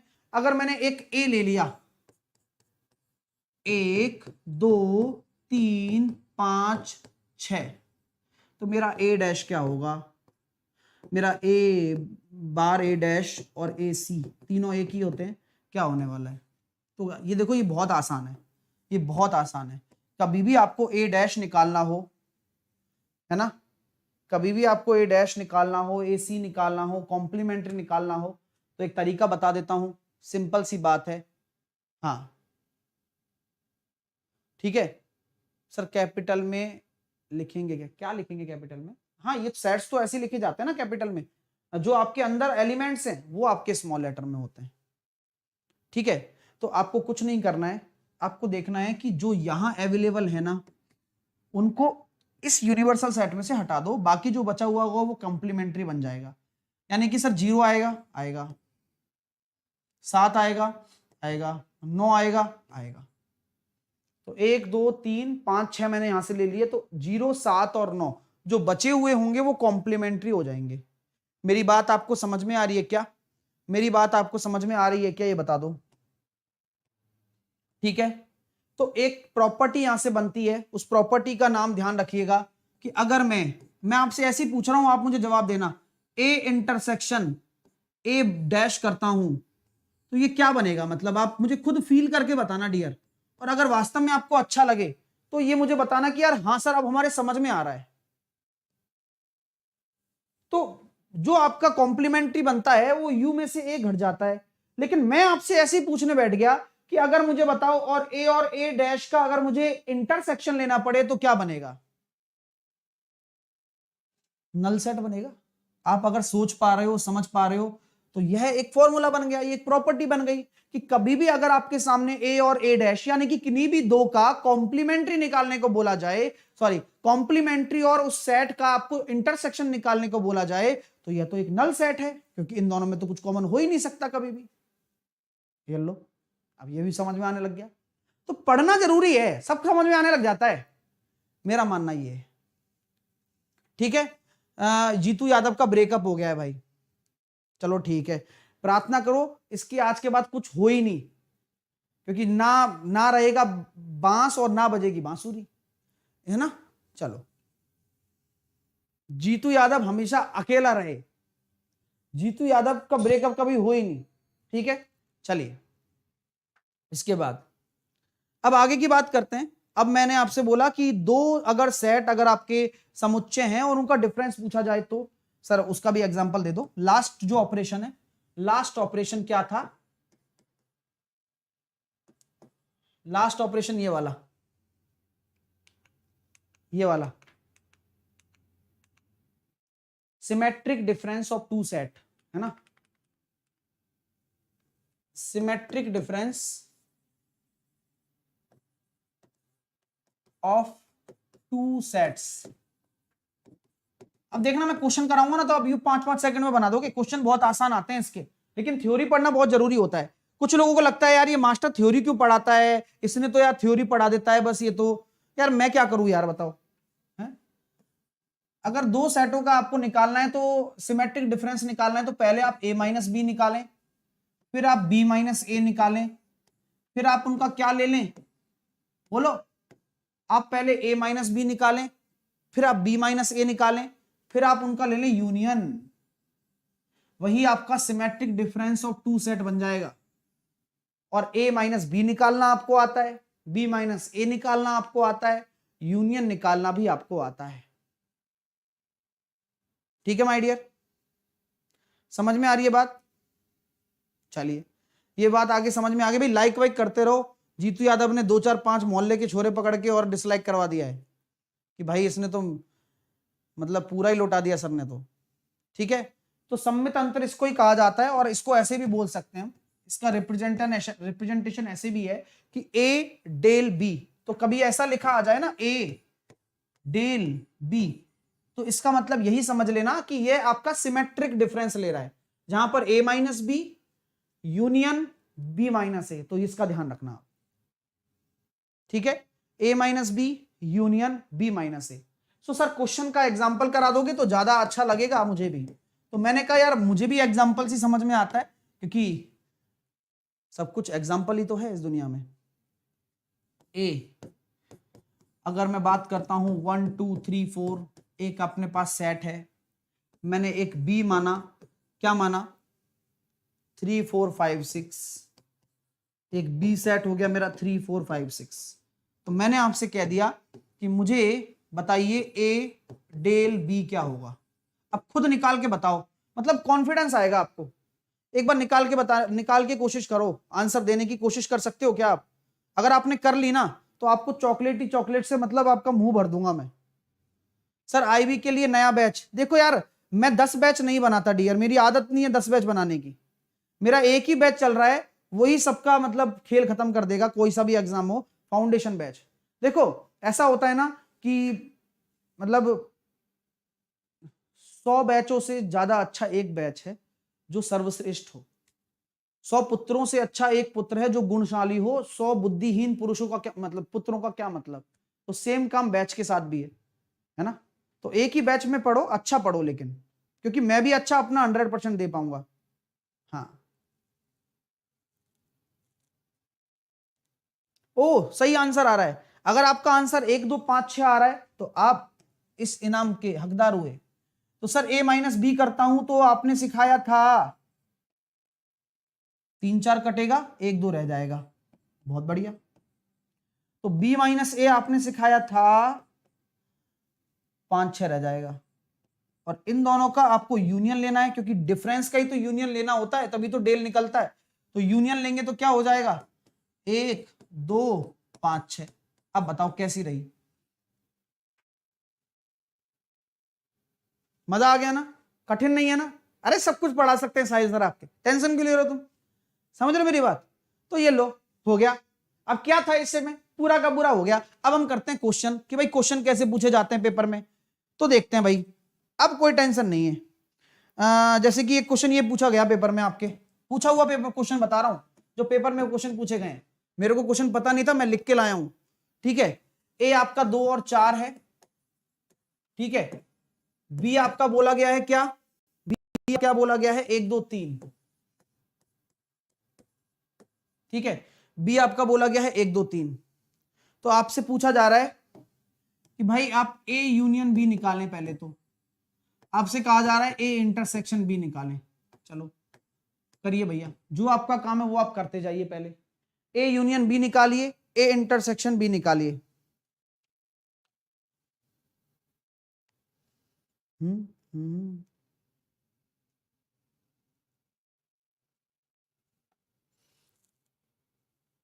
चलो तो देखो यार, बहुत अच्छा काम हो गया। ये तो मतलब मजे वाली बात हो गई सर। ए यूनियन बी निकालने में क्या है, ए यूनियन बी यानी कि दोनों में सब कुछ लेना है। तो ये हो गया सर 1, ये हो गया 2, ये हो गया 3 और ये हो गया 4। और ए इंटरसेक्शन बी कितना हो जाएगा, केवल 2, राइट। 1 2 3 4 और केवल 2, राइट है भाई। बात तो समझ में आ रही होगी आपको मेरी, है ना। केवल 1 2 3 4 और केवल 2। अब आपसे ये पूछा गया है इस क्वेश्चन में, जो अभी आप सीख जाओगे, A union B, A intersection B ऐसे लिखा हुआ है ना। ए यूनियन बी लिखा हुआ है, ए इंटरसेक्शन बी लिखा हुआ है, उसका गुणा करो। अब गुणा कैसे करते हैं, तो गुणा में कुछ नहीं करना होता, आपको कॉम्बिनेशन बनाने होते हैं। तो आपको कॉम्बिनेशन कैसे बनेंगे बताओ। अगर मैं इनका गुणा करता हूं तो कॉम्बिनेशन कैसे बनेगा, बता सकते हैं क्या आप, बिल्कुल बता सकते हैं। आपको 2 है ना, तो 2 का 1 के साथ बना दो, 2 का 2 के साथ बना दो। देखो आपको गुणा करना है, तो ये 2 अकेला है ना, तो सबके साथ बनाना पड़ता है। 2 का 1 के साथ बन गया, 2 का 2 के साथ बन गया, 2 का 3 के साथ बन गया, 2 का 4 के साथ बन गया। तो ये आपका राइट आंसर हो गया। तो 4 आपके बन जाएंगे, 2 का 1 के साथ, 2 का 2 के साथ, 2 का 3 के साथ, 2 का 4 के साथ। इस पर एक क्वेश्चन और मैं आपको कराना चाहूंगा, मेरी तीव्र इच्छा है कि मैं आपको उस क्वेश्चन को करा दूं। बाकी हो जाएंगे सारे, मतलब ऐसा कुछ टफ क्वेश्चन आया ही नहीं, अब क्या करूं बताओ, कहां से लाऊं मैं टफ क्वेश्चन। सेम क्वेश्चन है वो भी। जैसे ए आपका एक सेट दे रखा है, क्या दे रखा है गुरुजी, 1 4। बी आपका एक सेट दे रखा है, क्या दे रखा है गुरुजी, 2 4 5। तो मुझे वही वाला काम करके दे दो आप, ए यूनियन बी गुणा ए इंटरसेक्शन बी। बताओ आंसर क्या होगा, A union B, A intersection B.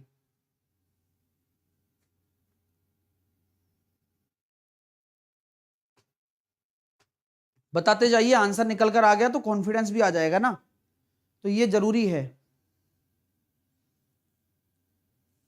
बोलो बोलो।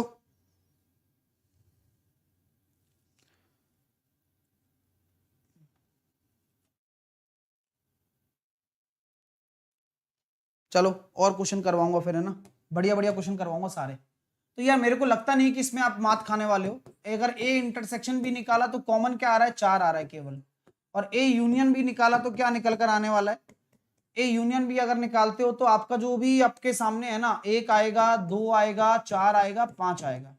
अब आप पेयर बनाओगे तो क्या पेयर निकल कर आ रहे हैं, 4 1 या 1 4 या 4 1 जो भी है, 4 2 4 4 और 4 5, ये निकल कर आ रहे हैं आपके, ठीक है। 1 4 सही है क्या, 4 1 4 2 4 4 4 5, ठीक है, यही आंसर आना चाहिए। ठीक है भाई साहब, भाई लाइक वाइक करते रहिए, सीख रहे हो तो। अब एक क्वेश्चन देता हूं, बढ़िया मजा आने वाला है इस क्वेश्चन में आपको। एक क्वेश्चन दे रहा हूं, उससे पूरी की पूरी आपका मतलब दिमाग चलना स्टार्ट हो जाएगा। तैयार हैं आप सभी सीख करने के लिए, जो पेपर में क्वेश्चन आते हैं, ठीक है। 3 स्टूडेंट वाला भी बताएंगे आप दोस्तों। जो डेटा वाले क्वेश्चन होते हैं ना, ये मैं क्यों करा रहा हूं पता है, वो वाली बात है बस। 3 स्टूडेंट वाली बात कर रहे हो ना आप, वो वेन डायग्राम से हो जाएगा। ये है ही वेन डायग्राम। जो वेन डायग्राम का एक और पार्ट होता है सेट थ्योरी, इसलिए वो पूछा गया है वेन डायग्राम आपसे, क्योंकि जब एग्जामिनर बैठा होगा ना लेकर कॉपी या फिर किसी किताब को खोल के बैठा होगा, तो वेन डायग्राम को एक्चुअल में एक्सप्लेन ही इससे किया जाता है। इसलिए सेट आपके पेपर में आया, इसलिए मैंने कराया। तो मैं जो पहले ही दिमाग लगा चुका था कि जो वेन डायग्राम वाला पार्ट है ना, उसने आउट ऑफ सिलेबस नहीं बोलेगा फिर उसको। वो क्यों नहीं बोलेगा आउट ऑफ सिलेबस? क्योंकि उसने वेन डायग्राम लिखा हुआ है वहां पर, राइट। इसलिए मैं मतलब ये आपको कराने के लिए इच्छुक हूं कि यार इनमें से भी क्वेश्चन आ जाए, है तो वेन डायग्राम ही। तो अगर कोई डेटा वाला क्वेश्चन आता है तो आप वेन डायग्राम से करके आओ उसको, जो मैंने सिखाया है। और अगर ऐसे कोई क्वेश्चन आता है तो आप ऐसे कर ही सकते हो, ठीक है ना डियर। अब मैं एक क्वेश्चन दे रहा हूं, आप तैयार रहिएगा, बढ़िया क्वेश्चन दे रहा हूं, आप अच्छे से करके आना उसको, मतलब करना भी उसको, मैं आपके साथ में करवाऊंगा। मैंने एक यूनिवर्सल सेट दे दिया आपको, 1 2 3 4 5 6 7 8 9। अब मुझे अगर आंसर दे दिया ना आपने, तो मतलब मेरे खुशी का कोई ठिकाना नहीं रहेगा, मतलब क्या कहूं आपसे। अब मैंने आपको एक ए सेट पकड़ाया, मेरा ए सेट है 1 2 3, कोई दिक्कत ना, 1 2 3 4। मैंने आपको एक बी सेट पकड़ाया, बोले क्या है गुरुजी, 2 4 6 8। मैंने आपको एक सी सेट पकड़ा दिया, इसके मैंने सबसेट बना रहा हूं सारे के सारे, 3 4 5 6। अब एक एक करके आंसर देते जाओ। अब बस अब क्वेश्चन स्टार्ट हो गए आपके। तो पहला क्वेश्चन नंबर 1, क्वेश्चन समझ लो। एक यूनिवर्सल सेट मैंने आपको दे दिया, एक मैंने आपको ए दे दिया, एक मैंने बी दे दिया, एक मैंने सी दे दिया, इसी के ही मैंने 3 सबसेट बना दिए। तो सबसे पहला क्वेश्चन है ए डैश निकाल के बताओ, दूसरा क्वेश्चन है बी डैश निकाल के बताओ। बोलो बोलो बोलो। तीसरा क्वेश्चन है ए डैश के ऊपर डैश निकाल के बताओ। चौथा क्वेश्चन है ए यूनियन बी का डैश निकाल के बताओ। क्या बात है सर। और पांचवा क्वेश्चन है बी माइनस सी का डैश निकाल के बताओ। आ जाओ भाई, निकाल के बताओ। अगर तुम में हिम्मत है तो आराम से करते रहना, मैं तो आपके आंसर की प्रतीक्षा में अपना समय व्यतीत कर सकता हूं। चलिए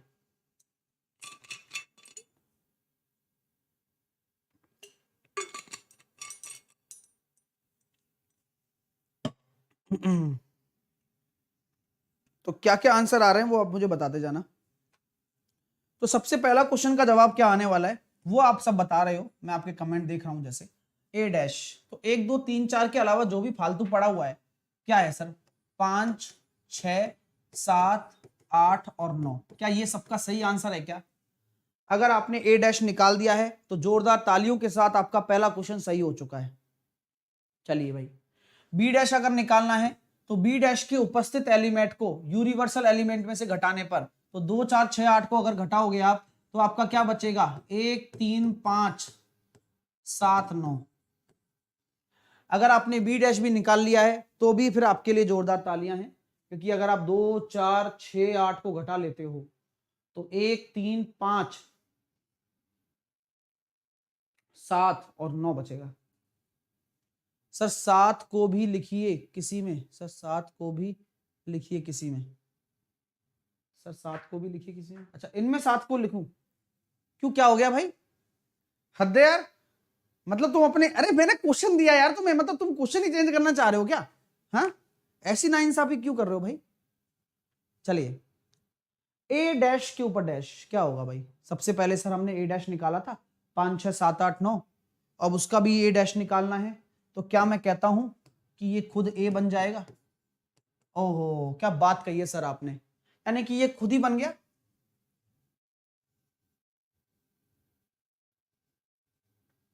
ठीक है चलो भाई, ए डैश का डैश मतलब ए डैश ये है, अब इसमें से ये इसका निकालूंगा तो आपको पता है ए आने वाला है, हो गया काम।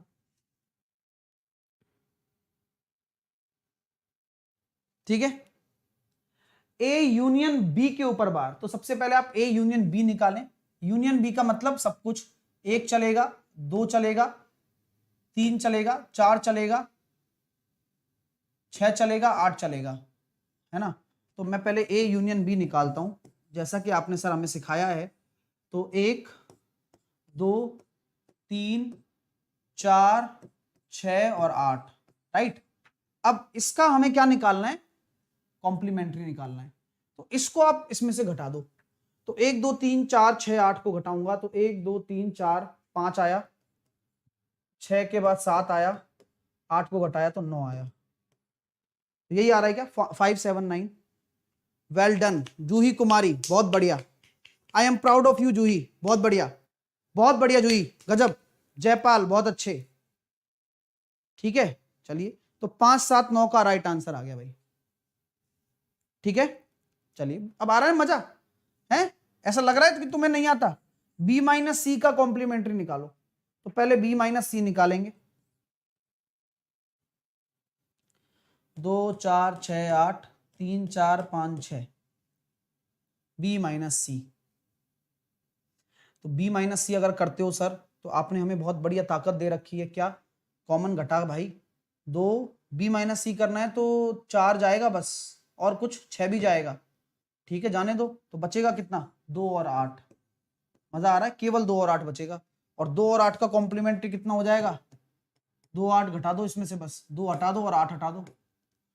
1 3 4 5 6 7 और 9, 1 3 4 5 6 7 9। ओरे यार क्या बात है, बिल्कुल सही जवाब।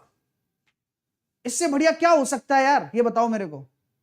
Sir tough question please. ओहो, कॉन्फिडेंस, गजब। तो ऐसा ही होता है, देखो यार मजा आ गया ना क्वेश्चन करके। ऐसी क्वेश्चन पेपर में आते हैं तो मुझे लगता नहीं कि आप अब नहीं करके आओगे, अब सब कुछ करके आ जाओगे ना।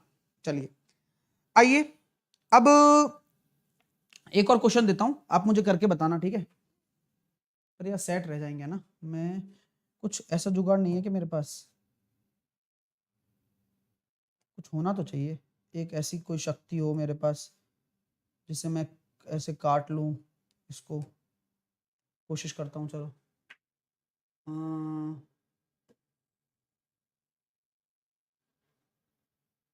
और इसको ले चलूं, ओ चले जाएगा तू, तो कॉपी करने का भी सिस्टम होना चाहिए फिर। तो कॉपी हो गया, ओ वाओ। चलो आप भी चलो, इस शहर में चलो आप। पेस्ट कैसे करें फिर भाई, यही तो कला है सर, पेस्ट करना नहीं आ रहा। पेस्ट करने के लिए क्या करेंगे, कॉपी क्यों हुआ भाई तू, जब पेस्ट ही नहीं होना था तेरे को। छोड़ो, अब क्या करें, दोबारा लिखें, अगला क्वेश्चन करते हैं, चलो छोड़ो।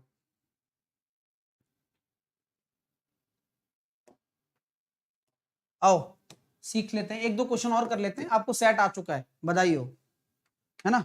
आपको सेट आ चुका है, बधाई हो भाई। सब सब लोग लाइक करो यार दिल से यार। ये लाइक दिल से नहीं करते हो ना तो मेरे को मजा नहीं आता है, मतलब ऐसा लगता है कि यार पता नहीं मैं ऐसे स्टूडेंट्स को पढ़ा रहा हूं क्या जो कदर ही नहीं करते हैं क्या, है। कदर करना सीखो यार, क्योंकि ये चीज अमूल्य है।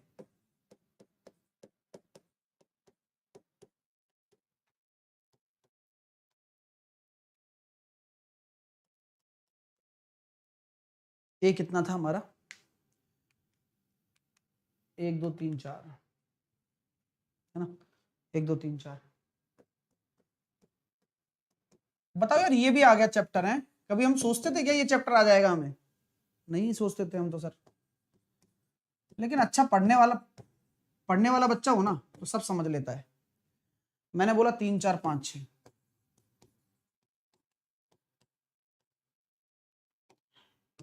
चलो अब मैं एक क्वेश्चन देना चाहता हूं आपको, आप देखते हैं कर पाते हो नहीं कर पाते हो। मैंने आपसे कहा कि मुझे ए डैश निकालो, मुझे बी डैश निकालो, फिर उसका यूनियन निकाल के बताओ।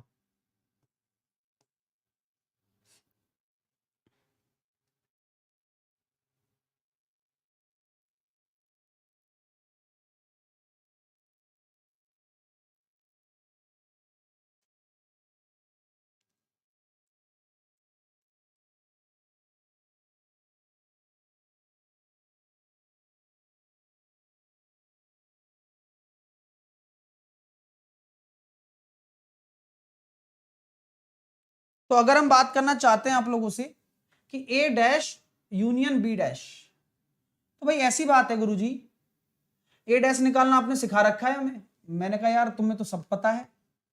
बोले क्या करूं बताओ, 1 2 3 4 घटा दो और क्या है, बचे कितना 5 6 7 8। मतलब अब लग कठिन नहीं लग रहा ना, मतलब वो फील मेरे को भी आने लग गया कि अब सही है।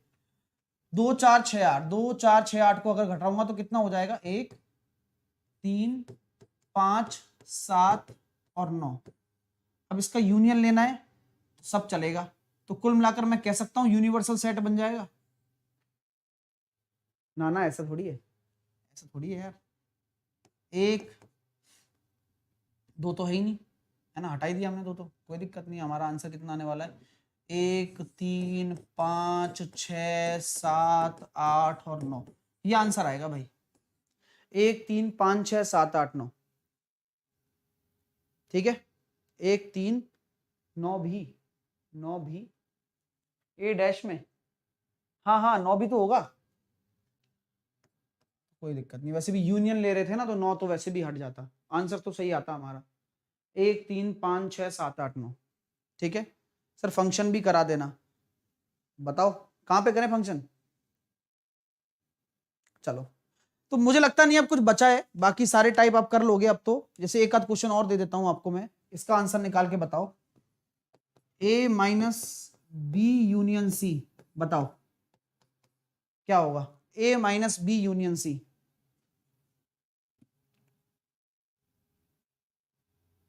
ए डैश में 9 भी आएगा, हाँ लिख दिया ना।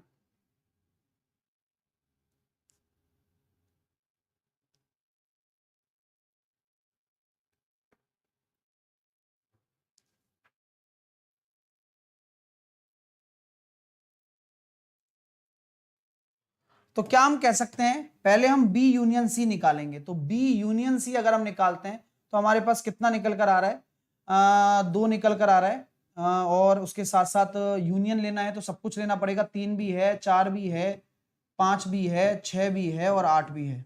ओके, अब ए में से मुझे घटाना है, तो ए कितना है मेरा, 1 है, 2 है, 3 है और 4 है। तो जब इसमें से ये घटेगा ना तो आपका क्या रह जाने वाला है, 3 4 जाएगा, 2 3 4 जाएगा, केवल 1 रह जाएगा। ओहो यार कितना मजा आ रहा है ना, मतलब अच्छा लग रहा है मेरे को, ओनली 1। सो बस हो गया काम। चलिए, तो ये थी आपकी क्लास। उम्मीद करता हूं कि आपने सेट थ्योरी के क्वेश्चन कर लिए हैं, आपको समझ में भी आ गए हैं और बढ़िया तरीके से आप चीजें सीख भी रहे हैं। तो कैसा लगा आपको सेशन, जल्दी से मुझे बता दीजिए, सेशन को लाइक कर दीजिए। और भी क्वेश्चन बनते हैं, इन पर हम कर सकते हैं वैसे तो, अगर चाहें तो और भी क्वेश्चन मैं आपको करा दूंगा, आप टेंशन ना लें, बिल्कुल भी ना लें, ठीक है माय डियर। चलिए, तो काफी इंटरेस्टिंग सेशन था, मुझे काफी अच्छा लगा। अगर कभी भी आपके सामने कोई क्वेश्चन आता है, जैसे कि एक क्वेश्चन ये भी पूछा जा सकता है, तो मैं क्वेश्चन 1 2 करा ही देता हूं यार, खत्म करें एक साथ ही, खत्म करें ना इसको। तो जैसे कि कभी कभार है ना, कोई क्वेश्चन आपसे ऐसे पूछ ले, देखना, तो जो जिनको जल्दी है, और सुनो रात को 8 बजे पेपर होगा, सबको आना है। रात को 8 बजे जो पेपर होता है कैच द मैथ में, सबको आना है। अगर आप नहीं आओगे तो फिर मुझे नहीं पता है कि आप कैसे पढ़ रहे हो, क्या कर रहे हो। अगर आप आओगे तो मेरे को पता है कि आप कैसे पढ़ रहे हो, क्या कर रहे हो, ठीक है माय डियर। तो जल्दी से इस क्वेश्चन को करिए आप मुझे, है ना। कि अगर मैं आपसे बोल देता हूं कि अगर A intersection A dash, A intersection A dash union B किसके बराबर होगा, option number A, option number B, option number C और ऑप्शन नंबर डी।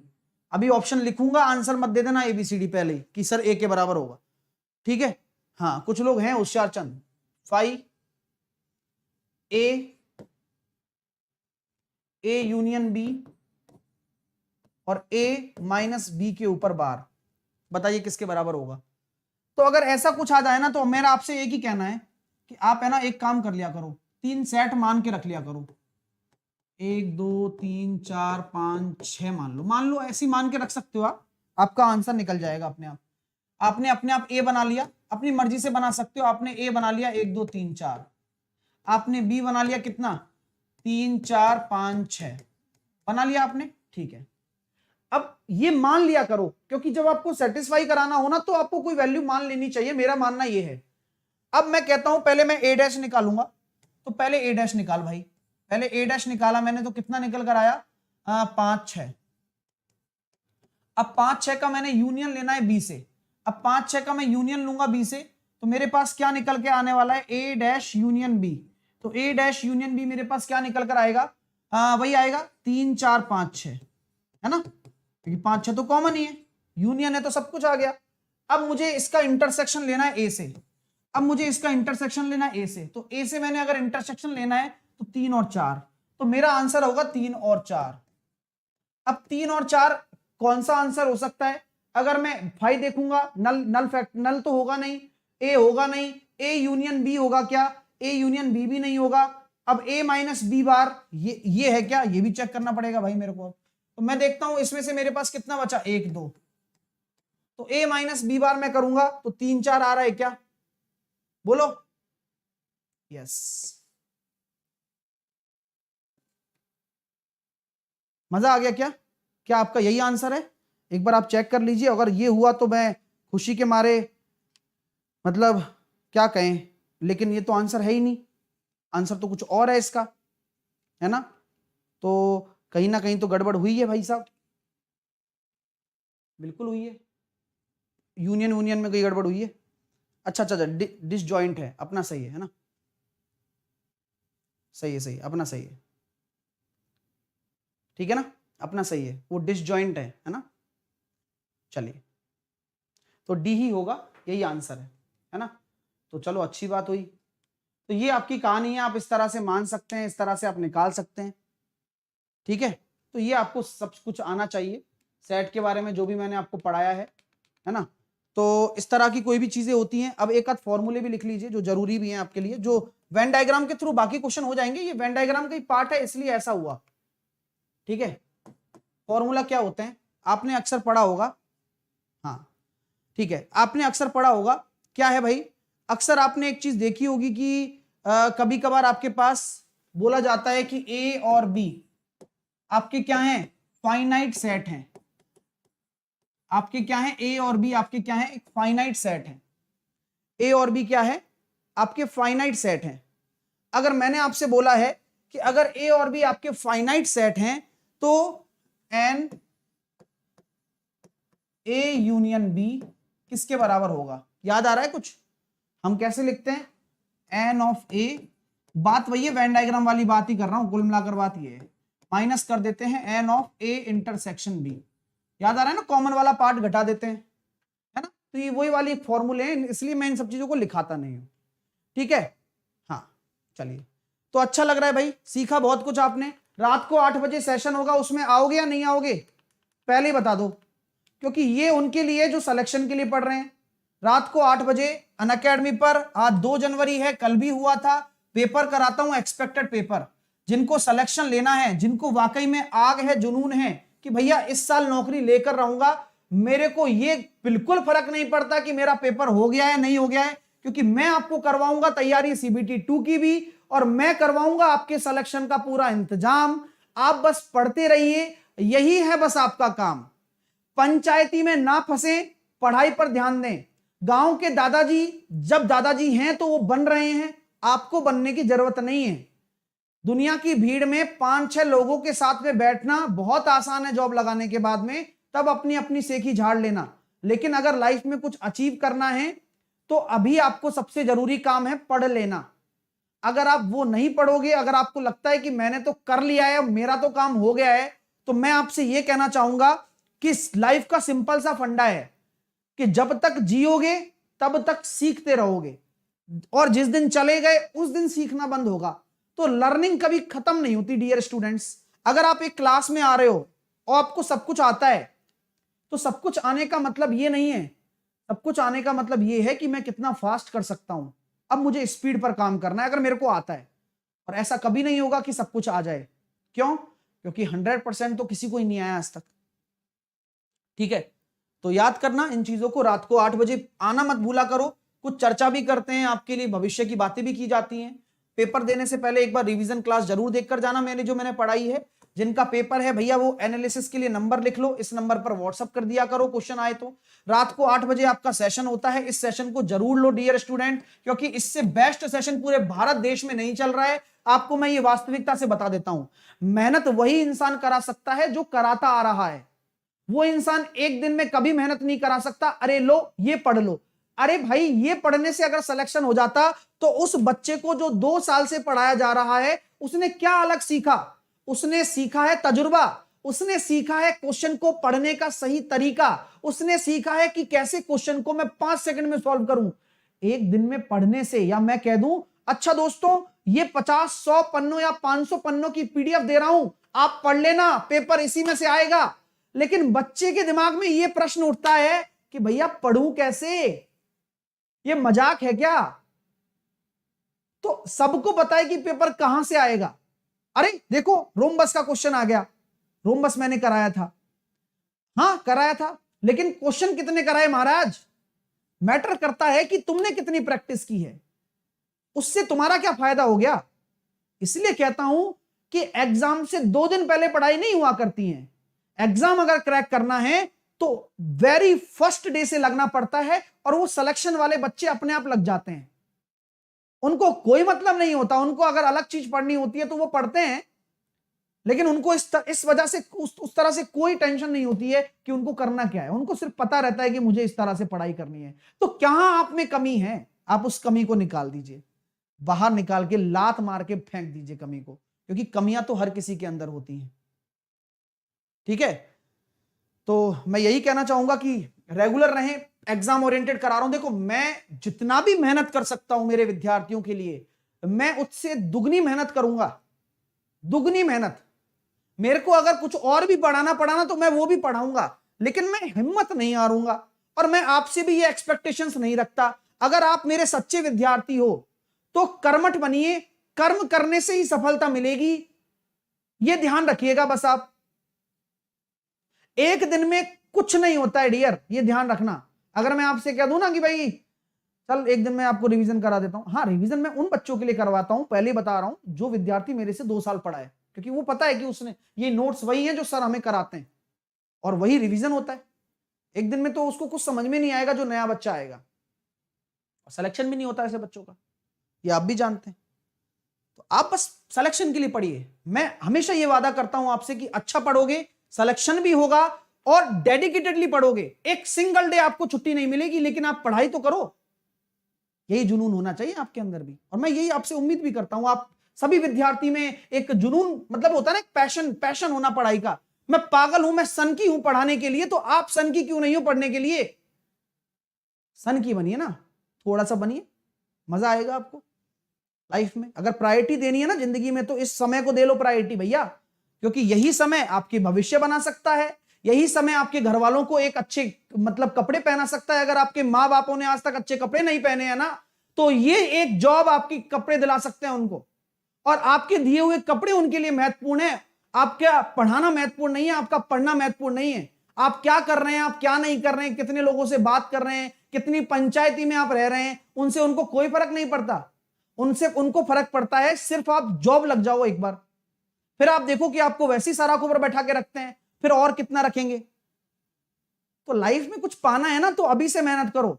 मैं ये आपको आज बातें इसलिए कह रहा हूं क्योंकि आने वाला साल पड़ा हुआ है, फिर तुम भटकोगे, फिर तुम्हें मतलब इधर उधर घूमने में टाइम वेस्ट करोगे तुम। मैं कभी बोलता नहीं हूं, लेकिन मैं आज इसलिए बोल रहा हूं क्योंकि शुरुआत ही नहीं करते हो तुम, फिर कहते हो कि सर सिलेक्शन नहीं होता।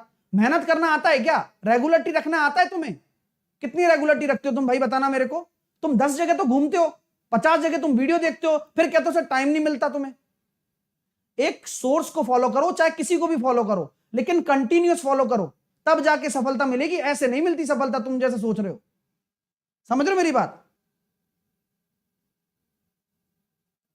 मतलब तुम समझते ही नहीं हो चीजों को। लाइफ बहुत आसान लगती है कि तुम्हें? लाइफ छोटी सी जिंदगी है, इसको भी कॉम्प्लिकेटेड बनाने में तुले हुए हो। ढंग से मेहनत कर लो, बहुत सारी जॉब्स होती हैं, जॉब्स की कमी नहीं है लगने वाले के लिए। समझ रहे मेरी बात? चलिए, आपको लिंक कमेंट बॉक्स में मिल जाएगा। रात को 8 बजे वाली क्लास लेनी है आपको, और रात को 8 बजे वाली क्लास लो, लिंक आपको कमेंट बॉक्स में मिलेगा। और साहिल 10 फ्री में इतने सारे सेट करा दिए, क्या जरूरत है तुम्हें बुक लाने की भाई? हैं क्यों लगाने पैसे किसी के लिए? पढ़ो तो सही पहले तुम। लेकिन तुम्हें तो मजे चाहिए, वहां जाऊंगा, वहां पढ़ूंगा, वहां करूंगा, ये करूंगा। एक सोर्स को फॉलो करो, फिर देखो कि क्वेश्चन उसमें से आते नहीं आते। आएंगे यार, क्यों नहीं आएंगे।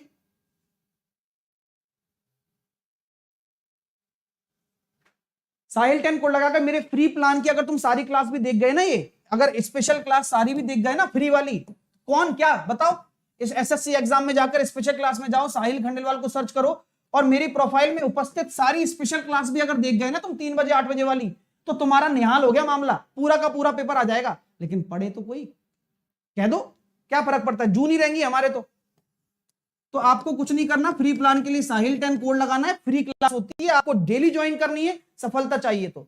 और अगर आपको सीजीएल सीएचएसएल में अभी से सिलेक्शन लेना है या सीईटी की तैयारी करनी है तो अभी से करो, बहाने बनाना बंद करो। अगर बहाने बनाते रहोगे तो कंप्लीट या डिटेल में कभी अगर एक बार कभी पढ़ के देखिए मैं तो आपने कम से कम एटलीस्ट एक बार तो सिलेबस खत्म करो, फिर प्रैक्टिस करना, फिर जो भी कमियां हैं उनको निकाल के बाहर फेंक देना। ठीक है, बस तैयारी करो ना यार, SSC CET bank railway all competitive exam, क्या अलग सिलेबस है क्या? एक रत्ती भर का भी अलग सिलेबस नहीं है, एक रत्ती भर का बोल रहा हूं, रत्ती भर का। ढंग से मैथ पढ़ने का मतलब होता है, ढंग से कोई भी सब्जेक्ट पढ़ने का मतलब होता है आप यहां उपस्थित इंडिया के सबसे ज्यादा वैकेंसी वाले एग्जाम्स को क्रैक कर सकते हो। बताओ कौन सा एग्जाम क्रैक करना है तुम्हें, सब क्रैक कर सकते हो। एक अलग चीज क्या होती है, जैसे कि स्टेट का कोई एग्जाम दे रहे हो तो उसकी अलग से जीके हो गई, वो तुम्हें पढ़नी पड़ेगी। वो बच्चे का सेल्फ दिमाग कहता है कि मैं क्या पढ़ूं। जो कॉमन है, जैसे मैथ कॉमन है, जीके कॉमन है, general knowledge static GK common है तो कॉमन है। मेरे 50 बार एक ही चीज बताने से याद थोड़ी ना होगा, तुम्हारे पढ़ने और लिखने से याद होगा। कई बार आप सोचते हो, मैं आपको एक गलती बताता हूं आपकी, आप ये सोचते हो भाई कोई पढ़ रहा है जीके भाई एक ऐसा विषय है जिसकी विषय वस्तु खुद तैयार करनी पड़ती है। अगर आप मैप में देख रहे हो अच्छा ये यहां है, लेकिन मैं आपसे कहता हूं कि कभी आप एक खाली मैप लो और खुद बना के देखो ना कि कौन कहां है, कहां गलती कर रहे हो आप, कि ऑस्ट्रेलिया को भारत में तो नहीं घुसा रहे हो, नीचे ही आएगा ना भाई। तो ये सेल्फ असेसमेंट है, लेकिन करते ही नहीं हो। वो चम्मच से पीने की आदत छोड़ दो यार, हर कोई चम्मच से नहीं पिलाएगा, कुछ चीजें खुद भी करनी पड़ती हैं, तब जाके टॉपर बनता है और तब जाके हम रोते रहते हैं हमारा सिलेक्शन नहीं हुआ। ठीक है, तो भैया सभी एग्जाम की तैयारी हो जाएगी, अगर आप कोर्स लेते हो सभी एग्जाम की तैयारी हो जाएगी।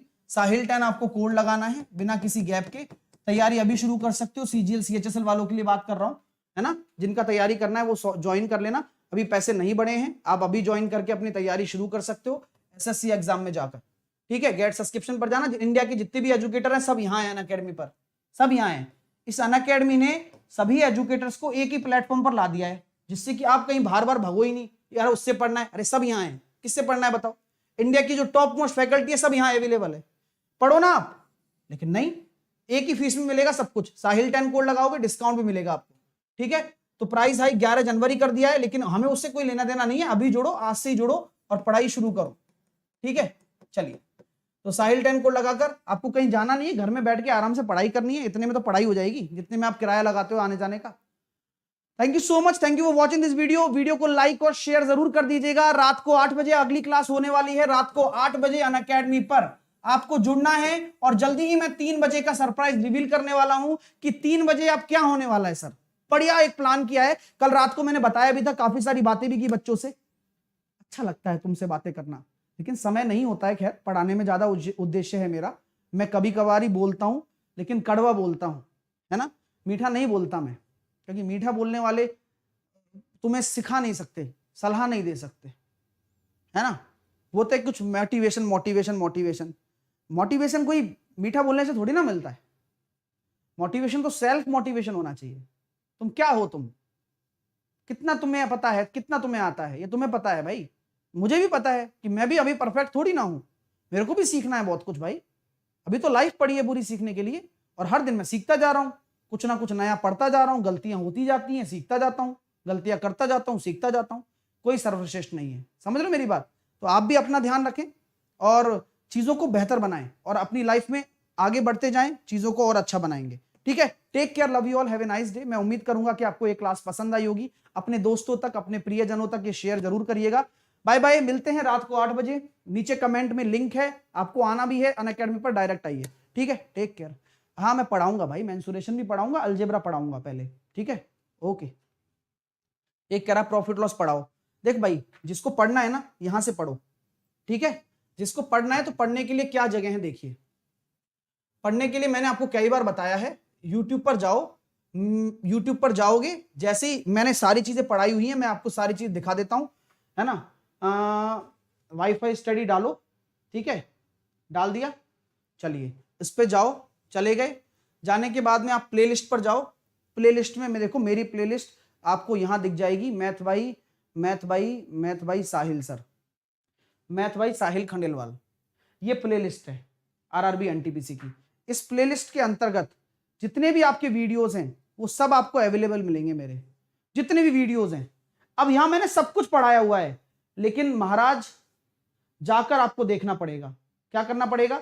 जाकर आपको देखना पड़ेगा इस मेरी प्लेलिस्ट के अंदर। तो जाकर अभी देखिए, सारी की सारी चीजें आपके लिए मिल जाने वाली हैं आपको, ठीक है माय डियर। चलिए, तो उम्मीद यही करूंगा कि आपके लिए बेहतर से बेहतर विकल्प मैं तैयार करूं, आपको सारी की सारी चीजें बताऊं, सारी की सारी चीजें क्लियर करूं। मेरी प्लेलिस्ट में आपको सब कुछ मिलने वाला है, क्लियर है। चलिए, take care, bye bye, love you all, have a nice day.